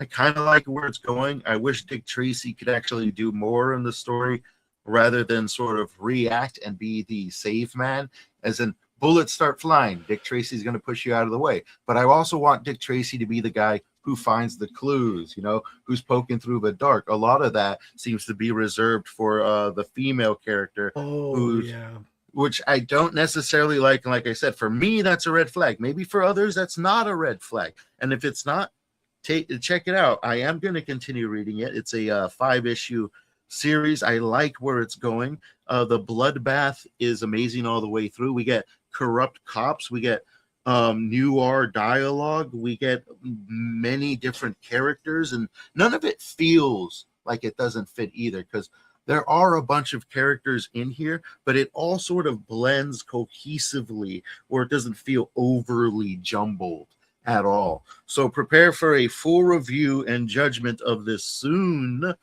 But for now, I'd say I'm going to continue reading, and it's not really a deal breaker for me. Though, if it continues down the path that I think it does, then it may pull back from it, because I think I should notice this does take place in like the 50s, and they do show an image to make sure to put like a huge spotlight on a female officer, and I think that's kind of weird in a 50s comic.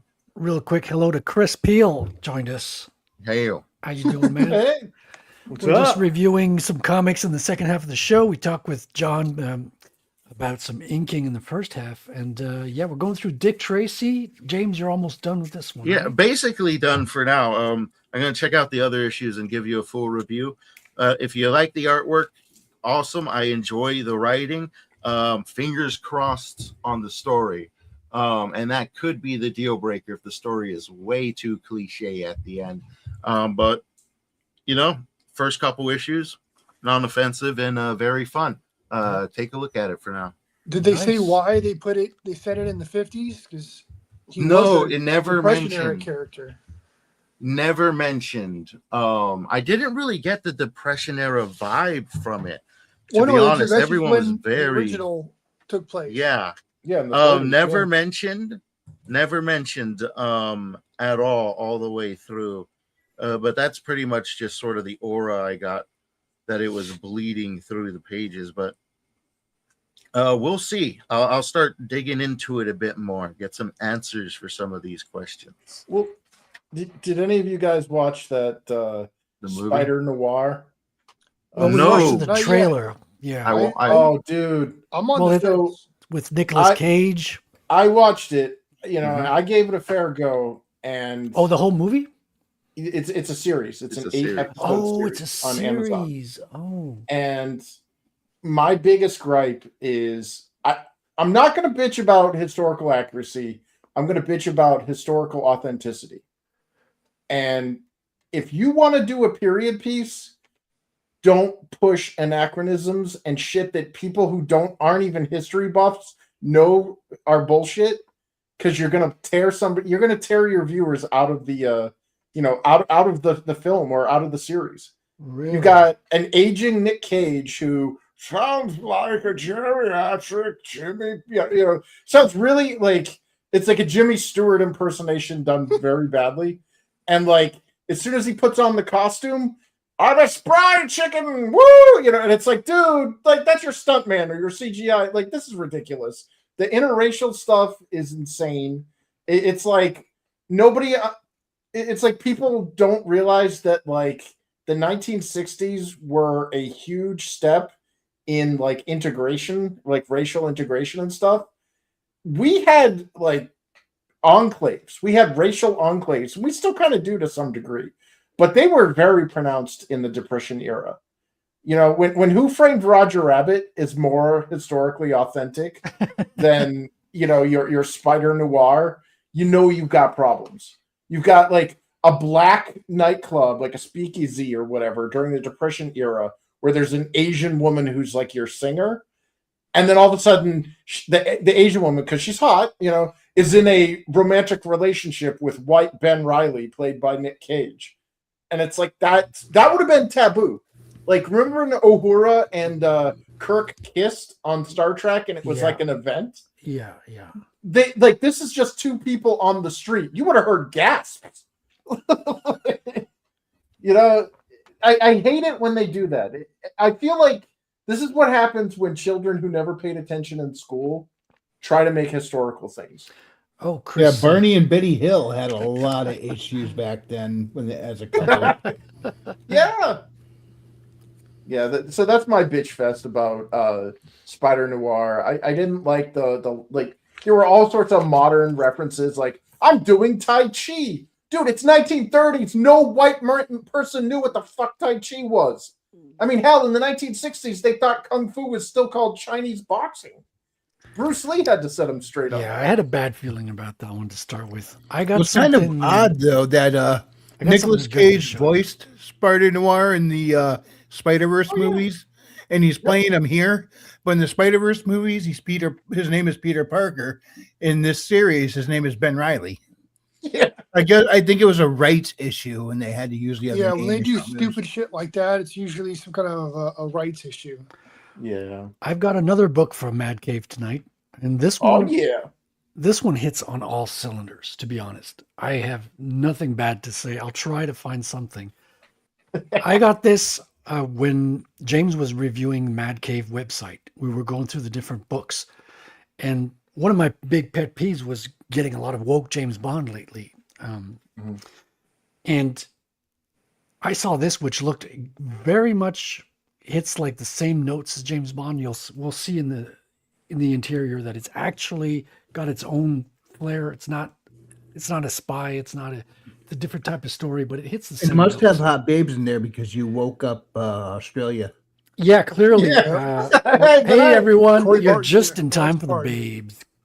Yes. As usual, Corey. Corey has that sixth sense. Or that It's like sixth John sense. Hamm on the cover. Exactly. Yeah. So it's called John Tiffany. Strange name, but look at this. Right off the bat, the babes are hot. Yeah. Giggity. So how many O's would you give in a whoa for this? I'm waiting for Corey to type whoa and count the O's in there. Looks like it has some hot Childbearing hips babes. there. It does, dude. It has a lot of hot babes. Look I'm at only going to Bugsy. cover part one in this because it's kind of a large one too, and it's got two parts. So I've only read part one to date. And Corey just summoned the Thundercats. oh, there you go. This one, I've got a feeling this is a European book. Look at the format. It's got like these white strips at the top and bottom. This is a European format that is shrank down to comic book. So a little bit smaller. Print is not too bad. And yeah, it just hits you right off the bat with a good story. The guy is sort of a hitman. He's got 6 people that he can call friends in his life. Those are the ones he trusts. And one of them betrays them because his life is put in danger. So you're right off the bat, you're like, okay, there's these 6 characters around him. One of them has betrayed him. We got to figure out which one. And then you're thrown into a car chase with other people trying to shoot him. And you got these same tropes as James Bond. You're traveling to very different locations. All the panels are kind of like European style as well, like very classic, like 4 rows, all balanced out. Who drew it? His name is Stephen. No, that's the writer. Stephen DeBerg is the writer. Dan Panosian. Dan Panosian. Yeah. He's Well, he ain't awesome. European. Is he European? I don't No, believe he's from so. California. Californian? Okay. I'll wait in the car while European. Yeah. No, but so why is he did doing the, this he did the format original then? Prophet miniseries, and then he does a lot of work for Marvel now. Okay. Really interesting. Nice. So- Mad Cave usually like allows the writers and the artists to sort of choose their story, and then they fund the publication. Yeah. But this one's great. I like everything about it. The colors, it's interesting because he's got a European style. This is American like the face here. It's funny. Well, he's Interesting probably to got see. the internet. So I California. like the subdued color palette. That, yeah. little dark colors. Yeah, kind of cold. pale. Yeah. So he has to bring back this guy alive. And Mhm. basically, they shoot him, and he's about to die. So they're racing to deliver him before he dies, so he can get the full pay. So Nice. he could die on the floor once he's delivered him. And so instead of like seducing hot women, he orders call girls, and which his priest forgives him for. Apparently, he's must give generous donations to the church. But yeah, he rents hot cars. He buys hot Ferraris and rents these call girls, and he falls in love with the call girl too. You got a little bit of European nudity here, so I know. certainly in Europe in his head, I'll say that. But I'd love to ask him why he did this format here, or if it's just me that's because it doesn't really feel like it fits, does it? You got so much negative space at the top and the bottom there. Well, maybe he submitted Yeah, it it's for the Europe. A4. Yeah, could be submitted for Europe as well. So Yeah. we never know. Interesting. Justin Soto says he did a Punisher last year. Yeah, Yeah. Panosian, a lot of the stuff I've seen him do lately is Marvel related. His artwork now looks nothing like the what he did for Profit. It was like a Jim Lee kind of style for Profit, and then now it's like looks like a completely different artist. Yeah. That's kind of cool, actually. There's a lot of artists panels there. Artists evolve, yeah. 1, 2, 3, 4, 5, The other 6, one's 7. got 10, I think. It's not so bad. 4, 5, 6, 7, 8, 9, 10. Yeah, 10. And it works. Yep. Good storytelling. I like how they're letting the art do the telling, do the storytelling. Yeah, it's not crowded with dialogue in the action scenes. Oh, I hate that. Oh my Flows god. really well. Yeah, you hate like the character jumps out of a window and then he speaks like 40 minutes worth of dialogue while he's jumping Yeah, I'm through like, the window. there's no way that would. I mean, why are you covering up all the artwork? Nice design as well. Like the compositions are solid. Good storytelling through the rear window as well. Open panels here and there that it's the right spots. It's just good balance. The characters are stylish and very expressive as well. The women are always beautiful. They don't look square jawed or anything. They're all hot babes. They might look like each other, so thankfully their hair color and clothing is different. And this is his son, so another different point from James Bond is he's got an ex-wife and the dude goes to PTA meetings with his call girl. Classy. So this is pretty bold, like What's storytelling. your charges for that? Well, he's basically paying her off for 3 months, so it does look cool. He buys in bulk, huh? Nice SketchUp assets. You see SketchUp assets in there? I don't see it. I don't know what that is. Maybe, but I don't It's see it. a drawing app. No, I know what SketchUp is. No, it's But- I don't. Assets that are drawn Oh, over. sorry. We're having two conversations here. Yeah. They look hand drawn. So if he does use 3D assets, he at least renders them in the same I style. think he's a traditional artist, not digital, but I'm not going to swear to that. Well, if he does use digital, he hand inks them in a way that they're very they fit very well within the story. Look, And when did beautiful this come out? architecture This is here. new? It's new to me. What's the year here? I wish they had the copyright here. Oh, I didn't know if this was like your week's pick or something like that. 2023, so 3 years Oh, ago. okay. Yeah, 2023 seems to be, and they're based in Miami, Florida. Oh boy. Yeah. Money laundering scheme. Probably. Best That's money. right. I'm glad they laundered their money because this looks money. I swear. Yeah. We hear it from my lawyer. So Oh man, we're getting it in stereo now. you got your That's cultural, right. you got cultural enrichment as well in this comic.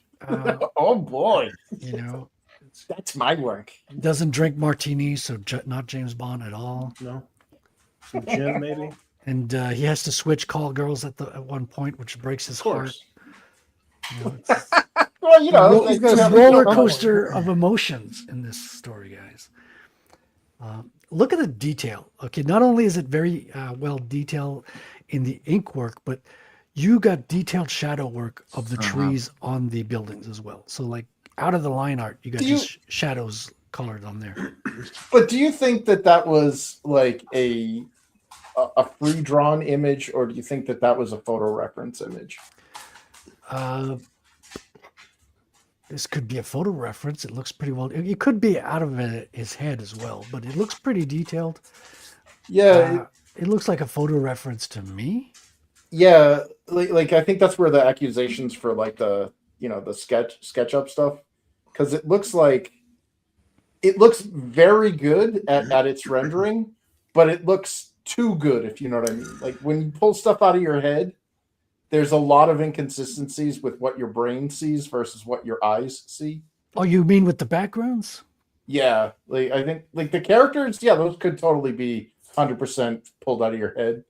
But looking at like the accessories, so to speak, Do they look off to you? Because they don't look off to me. Because even like I have a hard time thinking this is a 3D asset because the camera work, like the angle, everything looks really nice. Yeah, well, that's the thing is, it's almost I don't want to say too nice, but just from this perspective, just looking at this book as you're flipping through it, Well, the security bodies- detector does not have any buttons floating up in the air, so that's a good thing. No, I just like the people. I buy the people are hand drawn. Or not hand drawn. Like freeformed. Mhm. But a lot of the the set pieces and the scenery, it feels like a different artist almost. Really? I don't know if that makes any sense. Yeah. No, it makes sense, but I don't see it the same way. Well, that's how look at Michael how the Turner got characters. his start by doing backgrounds. Maybe he did that to save time. Possibly. I mean, it's possible, but I can't vouch that it's what he did. That's what he did. So I wouldn't make. Well, like here's the tell for me. Yeah. go ahead. The character bodies are very stylized. Yeah. The real world reference elements are not stylized at all. You know what I mean? Like look at her. She's got like big eyes and like a almost like a World of Warcraft or like a Joe Mad style face.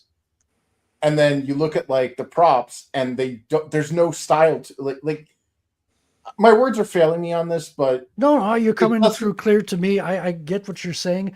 I'm not sure if I agree with it. That's why I'm looking. Yeah. Well, I don't. What do you think, John or Chris? What do you guys? It's all Somebody to break bullshit. the ice. I don't see it. I don't see his 3D assets, but well, maybe not 3D assets, but it looks like he took photos of areas and then either you know what I mean? Because are you thinking like a light box type thing? He says the figures look reffed as well. Okay. Yeah, I think the figures do look ref, but like he definitely has a style to them. Like well, it's too late, Art. You already derailed it. My whole show's gone left because of you, Sideways. I hope you're happy. Thanks a lot. All right. So this is part one. Great story. Part two, like I'm not going to go through it. I haven't read it yet, but it's a different colorist. So the whole vibe changes because of the colors. Looks a little bit more stylized too. So, hey now. Wow, look at look at the building here. Look at the hotel. How many zeros? Did you guys see the Those look like photos. Look at this. Yeah, look at the trees. It's so hard for my eyes to look down there, but even look at the branches on this tree, man. Incredible work. Yeah, so stay tuned next week or the week after. We're going to be doing a follow-up on John Tiffany. James, are you still with us? Are you still here? I am still here. Do you have another book to review tonight? Or is not to review, but I could show one off. You show off then. Yes. This is actually just an art book of old pulp artwork from fantasy pulps of years past. This is 1 second. Cathar, Barbarian novel by Garter Fox. And the second one was by Andrew J. Offcut, whom I never heard of. But yes, it has an absolutely excellent cover with some, I believe that is John Carter artwork right there, right on the front of the cover. And the entire thing is actually multiple articles with a gallery of hundreds of pieces of art, over 500 pages. In the US, I picked this up for about $20, so it's not that expensive at all. And it's actually in 3 languages, which is English, French, and German. But as it repeats the same articles, it uses different art references, so it keeps the gallery fresh.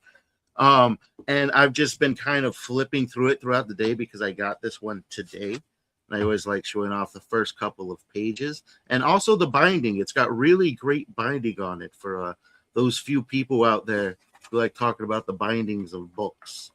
And right away, we get ourselves a lovely piece right here.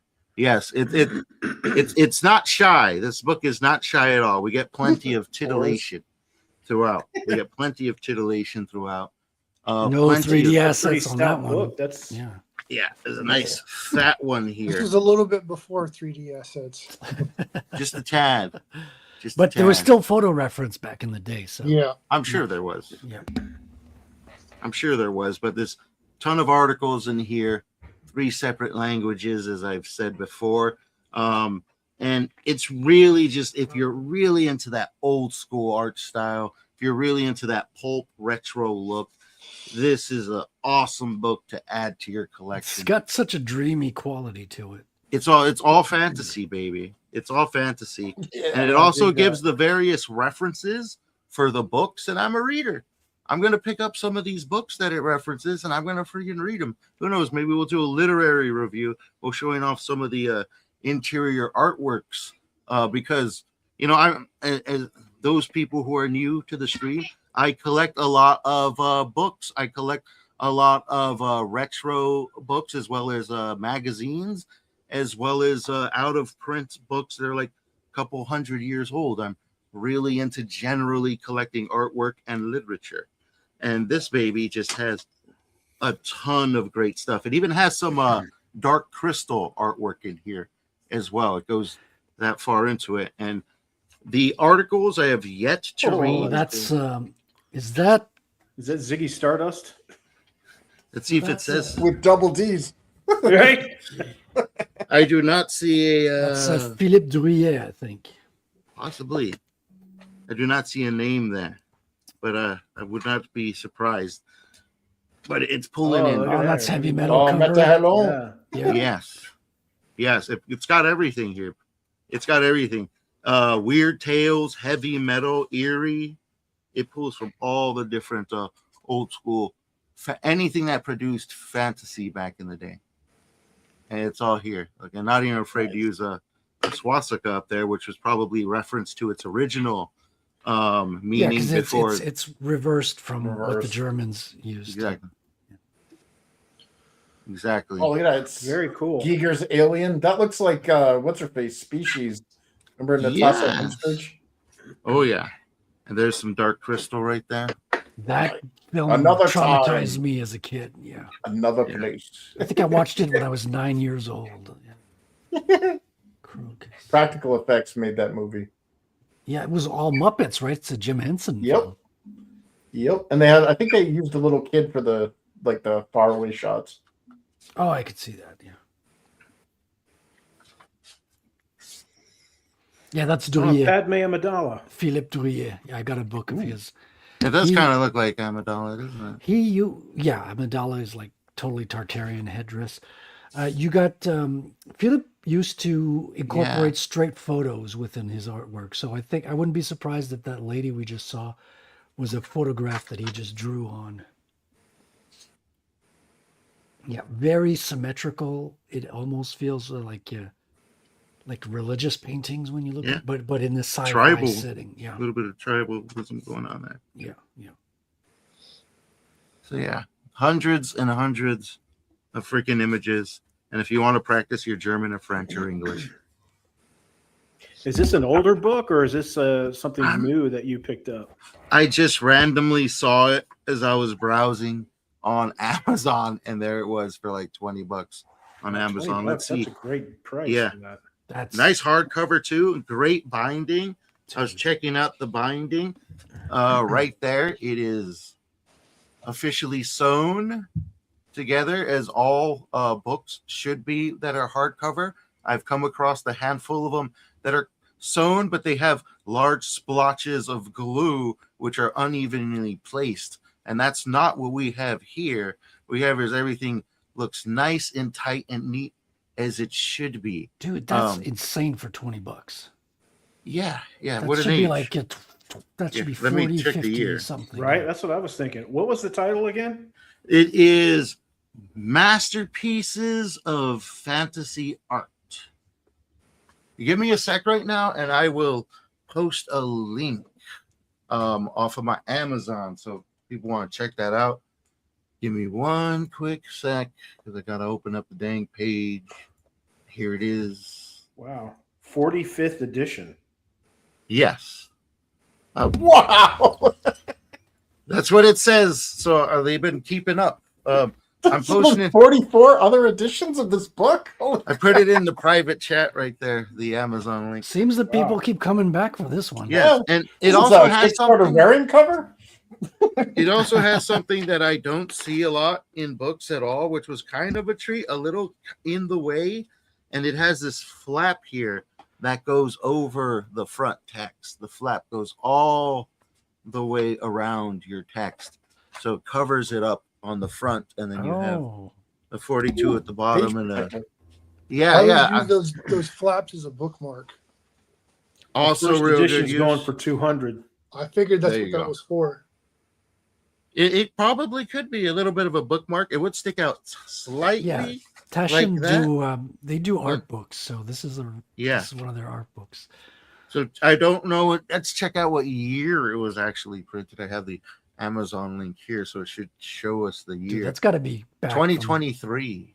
This Really? particular This says 2020 for the first edition. first edition. for the first edition. God, I thought it would have gone back in 45 the 90s or something. Right? Yeah, Yeah, Yeah. 45 editions in 6 years. and this is roughly the size of is a little smaller than a comic, I think.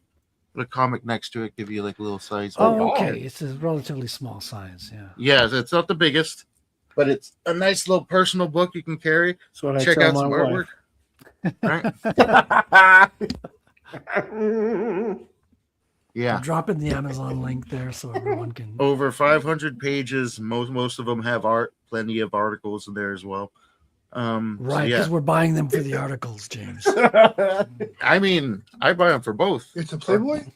Art and article. Yeah. Baby. Giggity. Art and article. It's a fantasy Playboy kind of. There you There go. you Yeah. go. It's a good Man edition. of culture.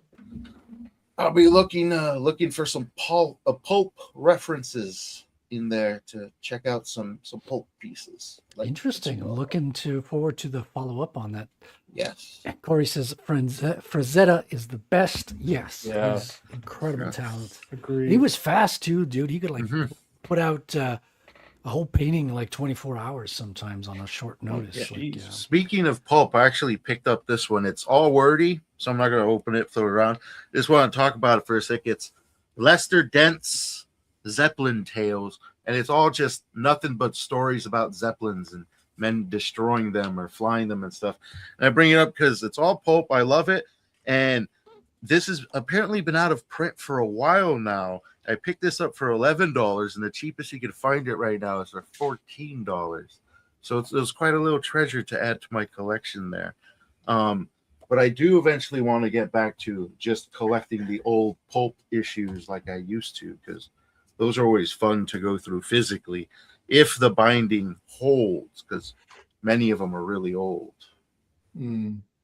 Yeah. So that is but a piece of my ridiculous book collection. I'm literally surrounded by books on every wall. Wherever I could find room to fit more.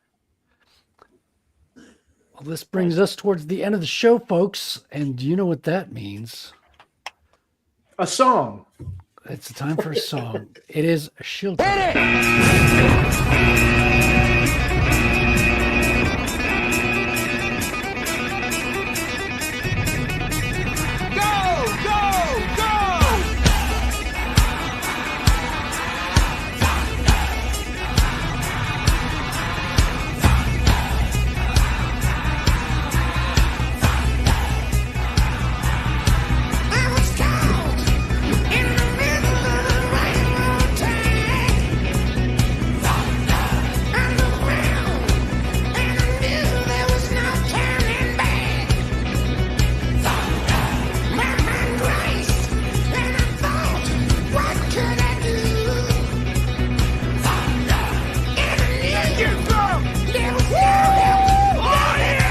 Convoy, 12 o'clock, on my command!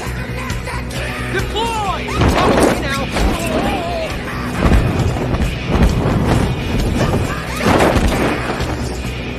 Little off course here. Ooh, holy mommy fucking shit! Oh, there they are. Look at these gorgeous sons of bitches.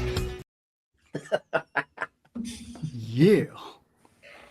So, let's start with James since we're already talking with you, James. Do you have any book for review coming up next week? You have anything that you're reading, or are you gonna? You know what? I didn't pick one out, but I actually just finished something. Let's move this back down to its original state. I showed it off, but we'll do a review of the Frank Herbert's Dune graphic novel, book 1. Oh, yeah. I read this book or this graphic novel here alongside the actual novels for direct comparison. So I should probably review it while the thoughts are still fresh and go over it again. But most of the stuff I have to say is we need to bring though. Billy Bob on to talk because he Yes. just finished reading the first book of Dune too. You're technically what you'd call the first book, the first 3 books, the Yeah, first it's- volume, I believe would be. I thought it was 2 appropriate. in 1, but maybe 3. Yeah. Yeah, so this one I got all 3 of them. They were on sale for a hardcover. It's pretty good. They're on sale for about $16 each, so not bad. They're 150 pages, and each of them covers a book in the, I guess, what you call first volume of Dune. It starts where the book starts, ends where the book ends. So you could be getting a review of that next week. Yeah, there's 6 volumes that were Yeah. written by the original author, and then his son took over, but the quality is very different. I don't recommend yeah. going past the 6th book. The 6th. Yeah. So I'll be checking that out. And then the week after, because there's a book I'm almost done with, and we're going to be reading the graphic novel version in a authorized adaptation of Fahrenheit 451 after that. So if either of those interest you, return, dear visitors, because there's plenty of fun to be had in the near future. Shall we play your trailer? Is that still? Yes, is it actually, relevant? I am currently releasing a sci-fi vampire story. It takes place where I don't have that trailer though. Do you want to pull it up so we can play? You don't have that trailer? I Which haven't one do you downloaded. have? I don't have the file. How yet. dare you? Suck. I do. Life Force. Life Force, exactly. It's Life Force. We'll tease you with it, all right? We'll see the trailer next week. It's beautiful.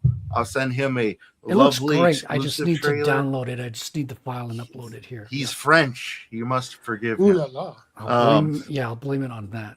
But I'm currently working on a vampire cyberpunk horror short story series, 8 installments, roughly 4,000 words each, and it is going to be to release with a free EPUB and PNG PDF download for yourself. You could find that at my Substack. That is worldwithoutendlore.substack.com. worldwithoutendlore.substack.com. Come back next week to check out the awesome trailer I made for the story. It's been really fun to write, and we're going to continue to write further short stories as we go. So go ahead and follow me at worldwithoutendlore.substack.com. Thank you. Thank you, James. Without end, Always, amen. always a good time with your negative space, dude. That's Thank you. a great review. I'd love to be part of it now. Like I'm going to try to bring in a comic once in a while and join in. It's collaboration with the crowd, you know. The drunker you guys are, the better. And I need an excuse to actually read my books, and doing these reviews is the excuse I need. We're going to move on with our guest tonight, John Epple. Thank you so much, John, for taking the time out and breaking your YouTube hiatus to come on the show tonight and talk to us about inking, about your projects. Exodus Z is one of them, or Z as we say in Canada. But we're about to be part of the United States, so we should adjust that and call it Z now. Thank you so much for coming on. Get ready for inches and feet. Yeah, well, we already have that in construction. But can you let us know a little bit where we can find you, what you're working on right now? I'm currently working on my own stuff in between commissions. I can be found on Facebook, Instagram, and X. I believe my name on Facebook, and then Seclusion Studios for Instagram and X, I believe. Nice. Thank you so much, John. And we're going to go with our new co-host here with the group, Chris Peel. You might not recognize him because he has shaven his most beautiful mustache that he had with the It's handlebars. coming back. Are you growing it back again? Or are you going to grow a new style? What's happening with that? Grow a beard. I am growing it back again. Back again. I've had a beard. I've had a beard that was like to here, and it's people are like, "Are you a hobo?" I've been called a Viking. I don't know why. Some people get hobo, some people get Viking. Yeah. Wait. Oh, hobo. Oh, okay. I've got Yeah. asked. Yeah. Not the other one. Chris, can you snorted. tell us what you're working on right now and where can people find you? Well, I'm doing nothing. Well, it's not true. You've got your show. You started your show a couple of weeks ago, on I've which been I working was on on my- one of the episodes, which I think it's probably the best episode, especially since I haven't watched the other one. So got to be. But go on. Yeah, I got this show. I do. It's okay. Yeah, it's called The Creators Table, and it's a little different. It's not full promo. It's I get together with various creators, and I just want to kind of talk about what their journey's been, how they got to where they're at, and what got them into wanting to create, whether it's writing, art. Oh, Sorry. I don't know what happened here. There you go. I was just bringing up Justin's comment here. Oh, you're muted now. Are you muted? huh? What? Okay. He's fucking with us. Little bit. That's right. Justin says you're more of a phobo. Phobo, Yeah, you're not a real hobo. You're phobo.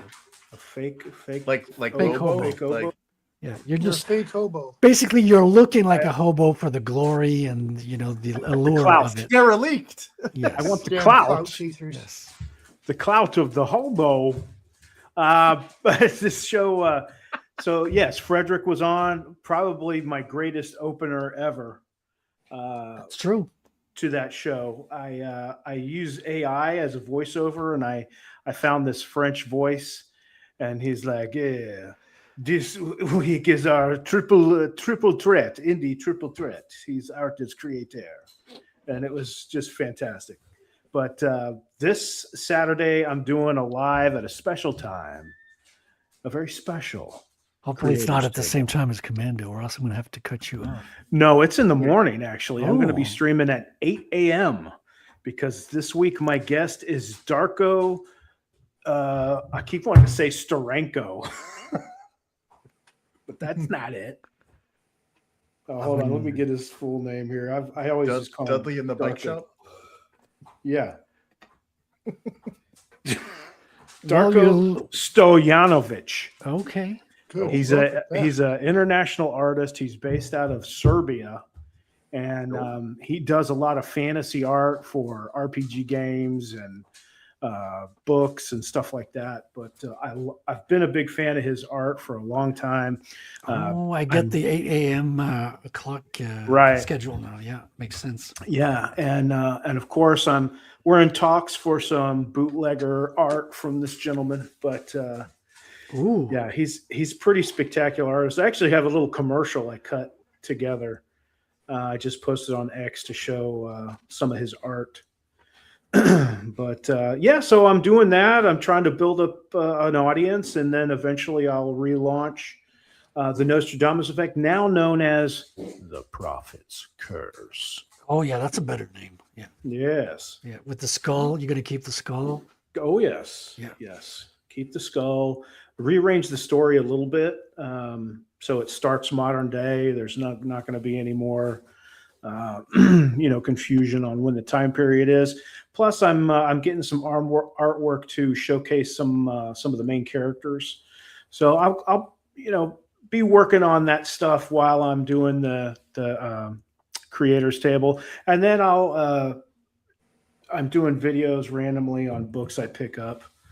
Like, you were mentioning what was it? Mad Cave. Yes. Is what the one you just did recently?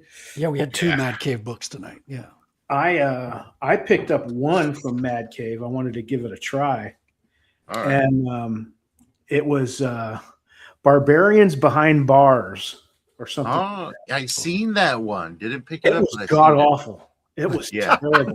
It was absolutely You're gonna need to. horrible. You should do Yeah, a review for us next week. Yeah, I'm gonna have to look it up. Something about it told me. So The art Sounds was like a terrible. Cinemax title.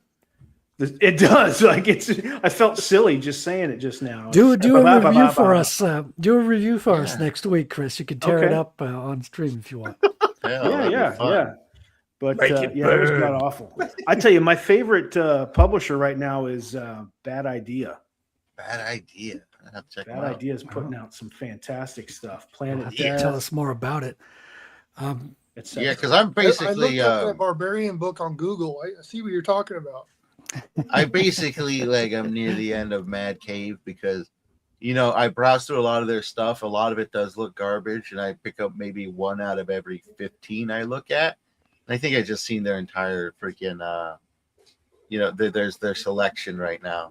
They do have a bit of a quality issue in some regards. A handful of good ones, I'll say, but a lot of the books I picked up from Mad Cave, there's always something negative to say about them.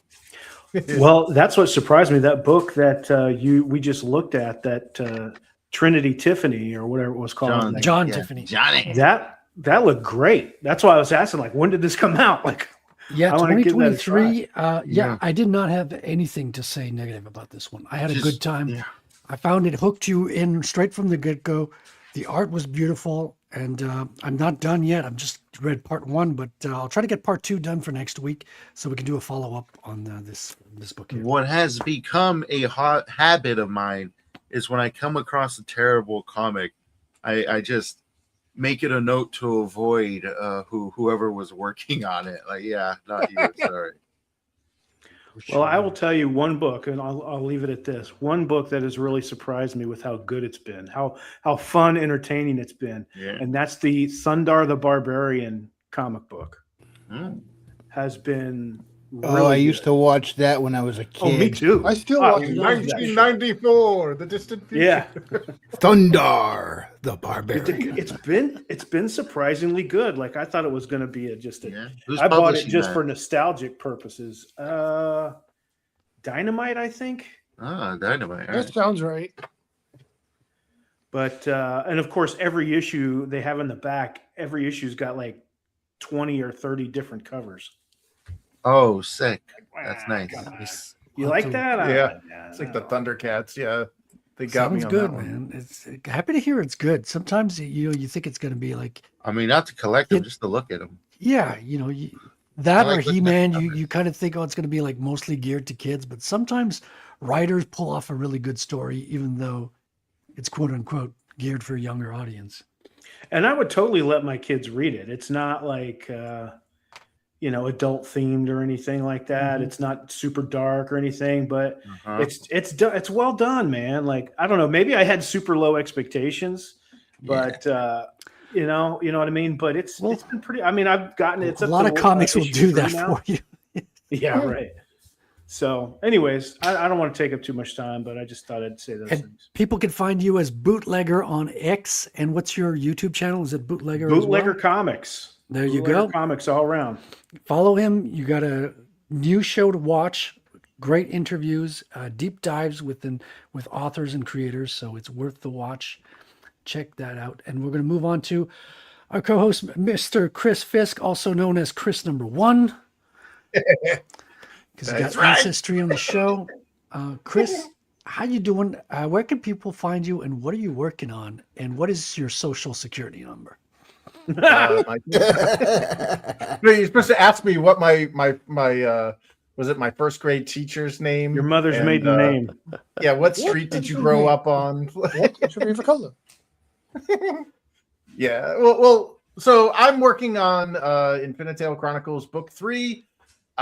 We've already got Chapter 1 out, or at least a black and white version of that. It came free with the crowdfunded version of Book 2. Everybody got the free Chapter 1, 44 pages.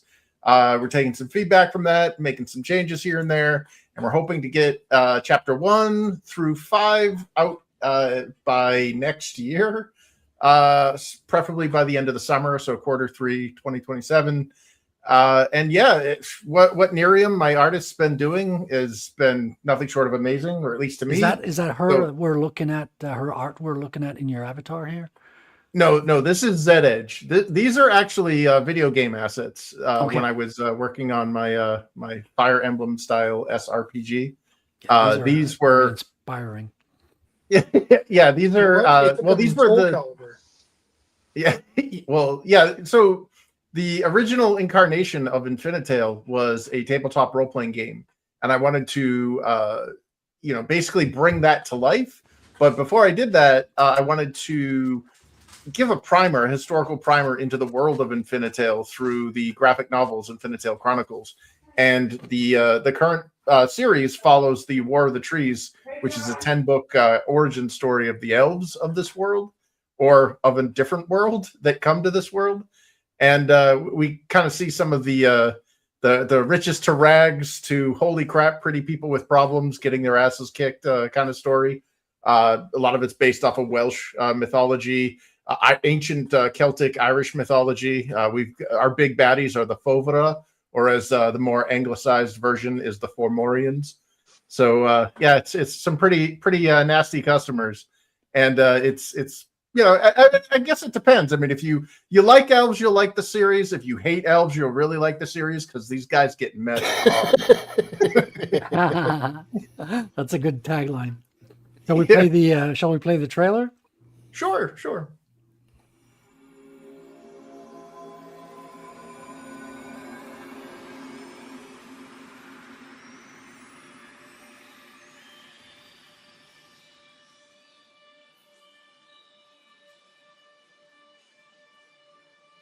Knowledge is like a seed.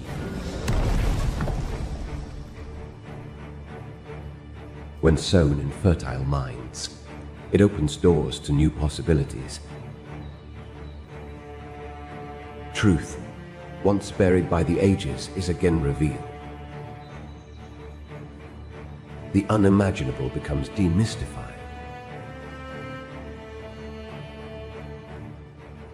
New wonders are discovered that transcend the limitations of previous understanding. However, some doors should never be opened.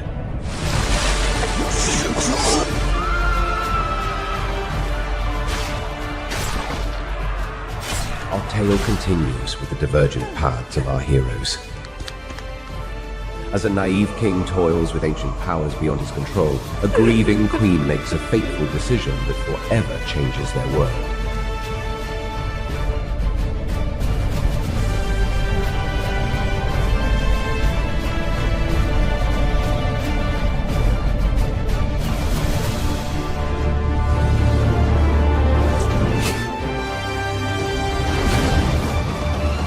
Infinito Chronicles. The War of the Trees.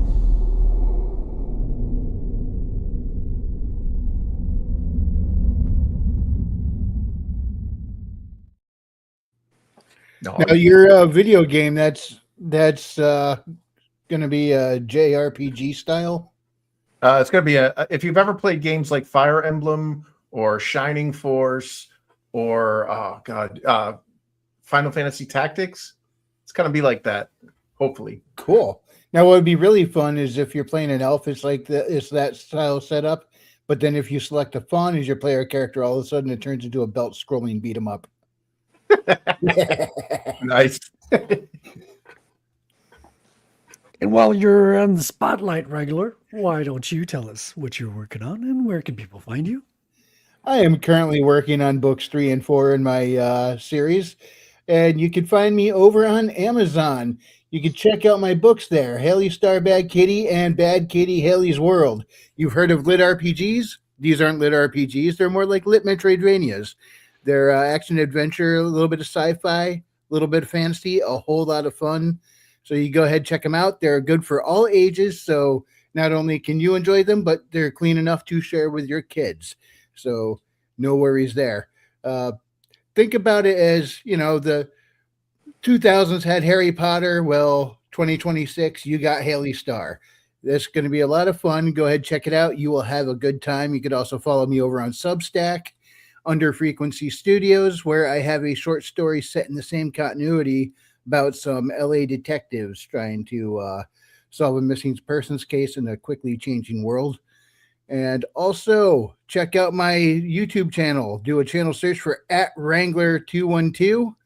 And every Monday night we go on and we do the weekly Wing It. It's just a hangout show. We're typically open topic. We don't normally have anything. Occasionally we'll have something lined up. But for the most part, we just get together, hang out, and talk about whatever for a couple hours, starting at 8:05 Eastern. That's right. You should say that, Chris. I feel wrong saying it each time. Every time you'll be hearing from my lawyer for the $5 you owe me. There you go. That's why you got to say a little different. Say, that's right. Shall we play your trailer as well?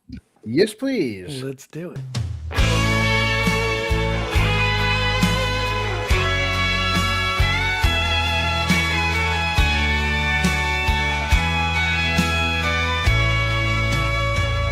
Haley and Elizabeth are back, and this time the spuds are really going to fly. Who's wild? And this time the spuds are really going to fly. And Haley's world. Who's wild? And this time the spuds are really going to fly. Who's world? And this time the spuds are really going to fly.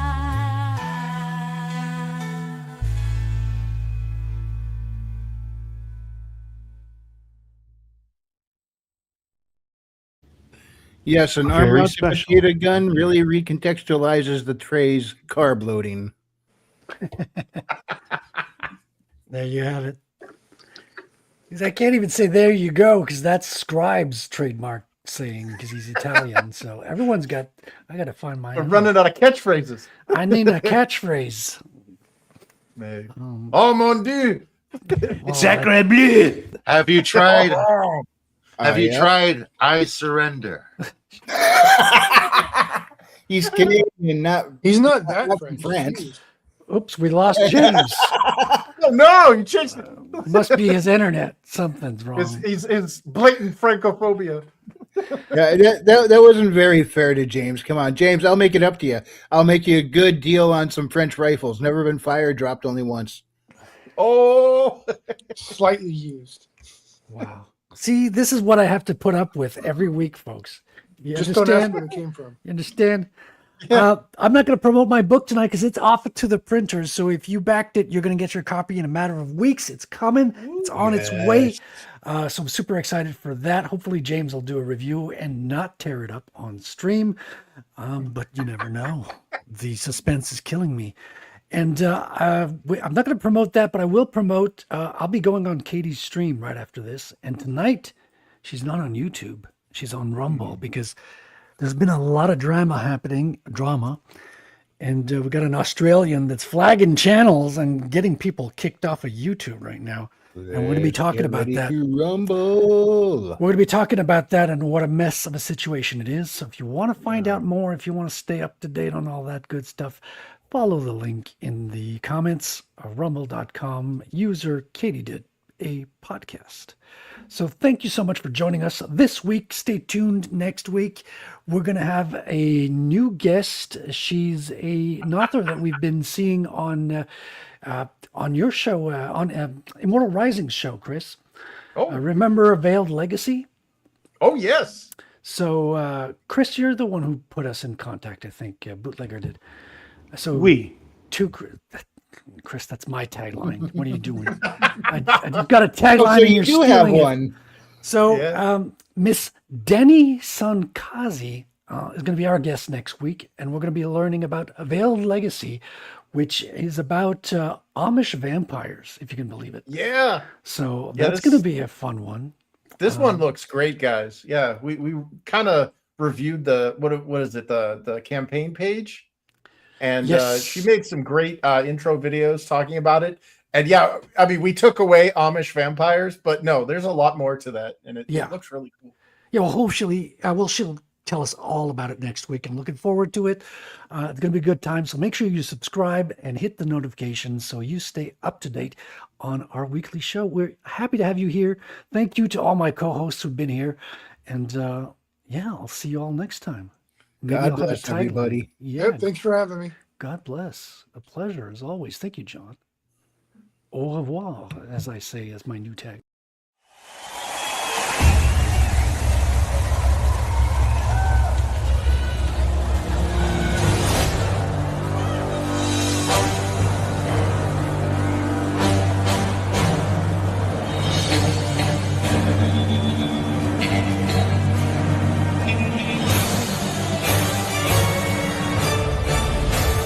Boys.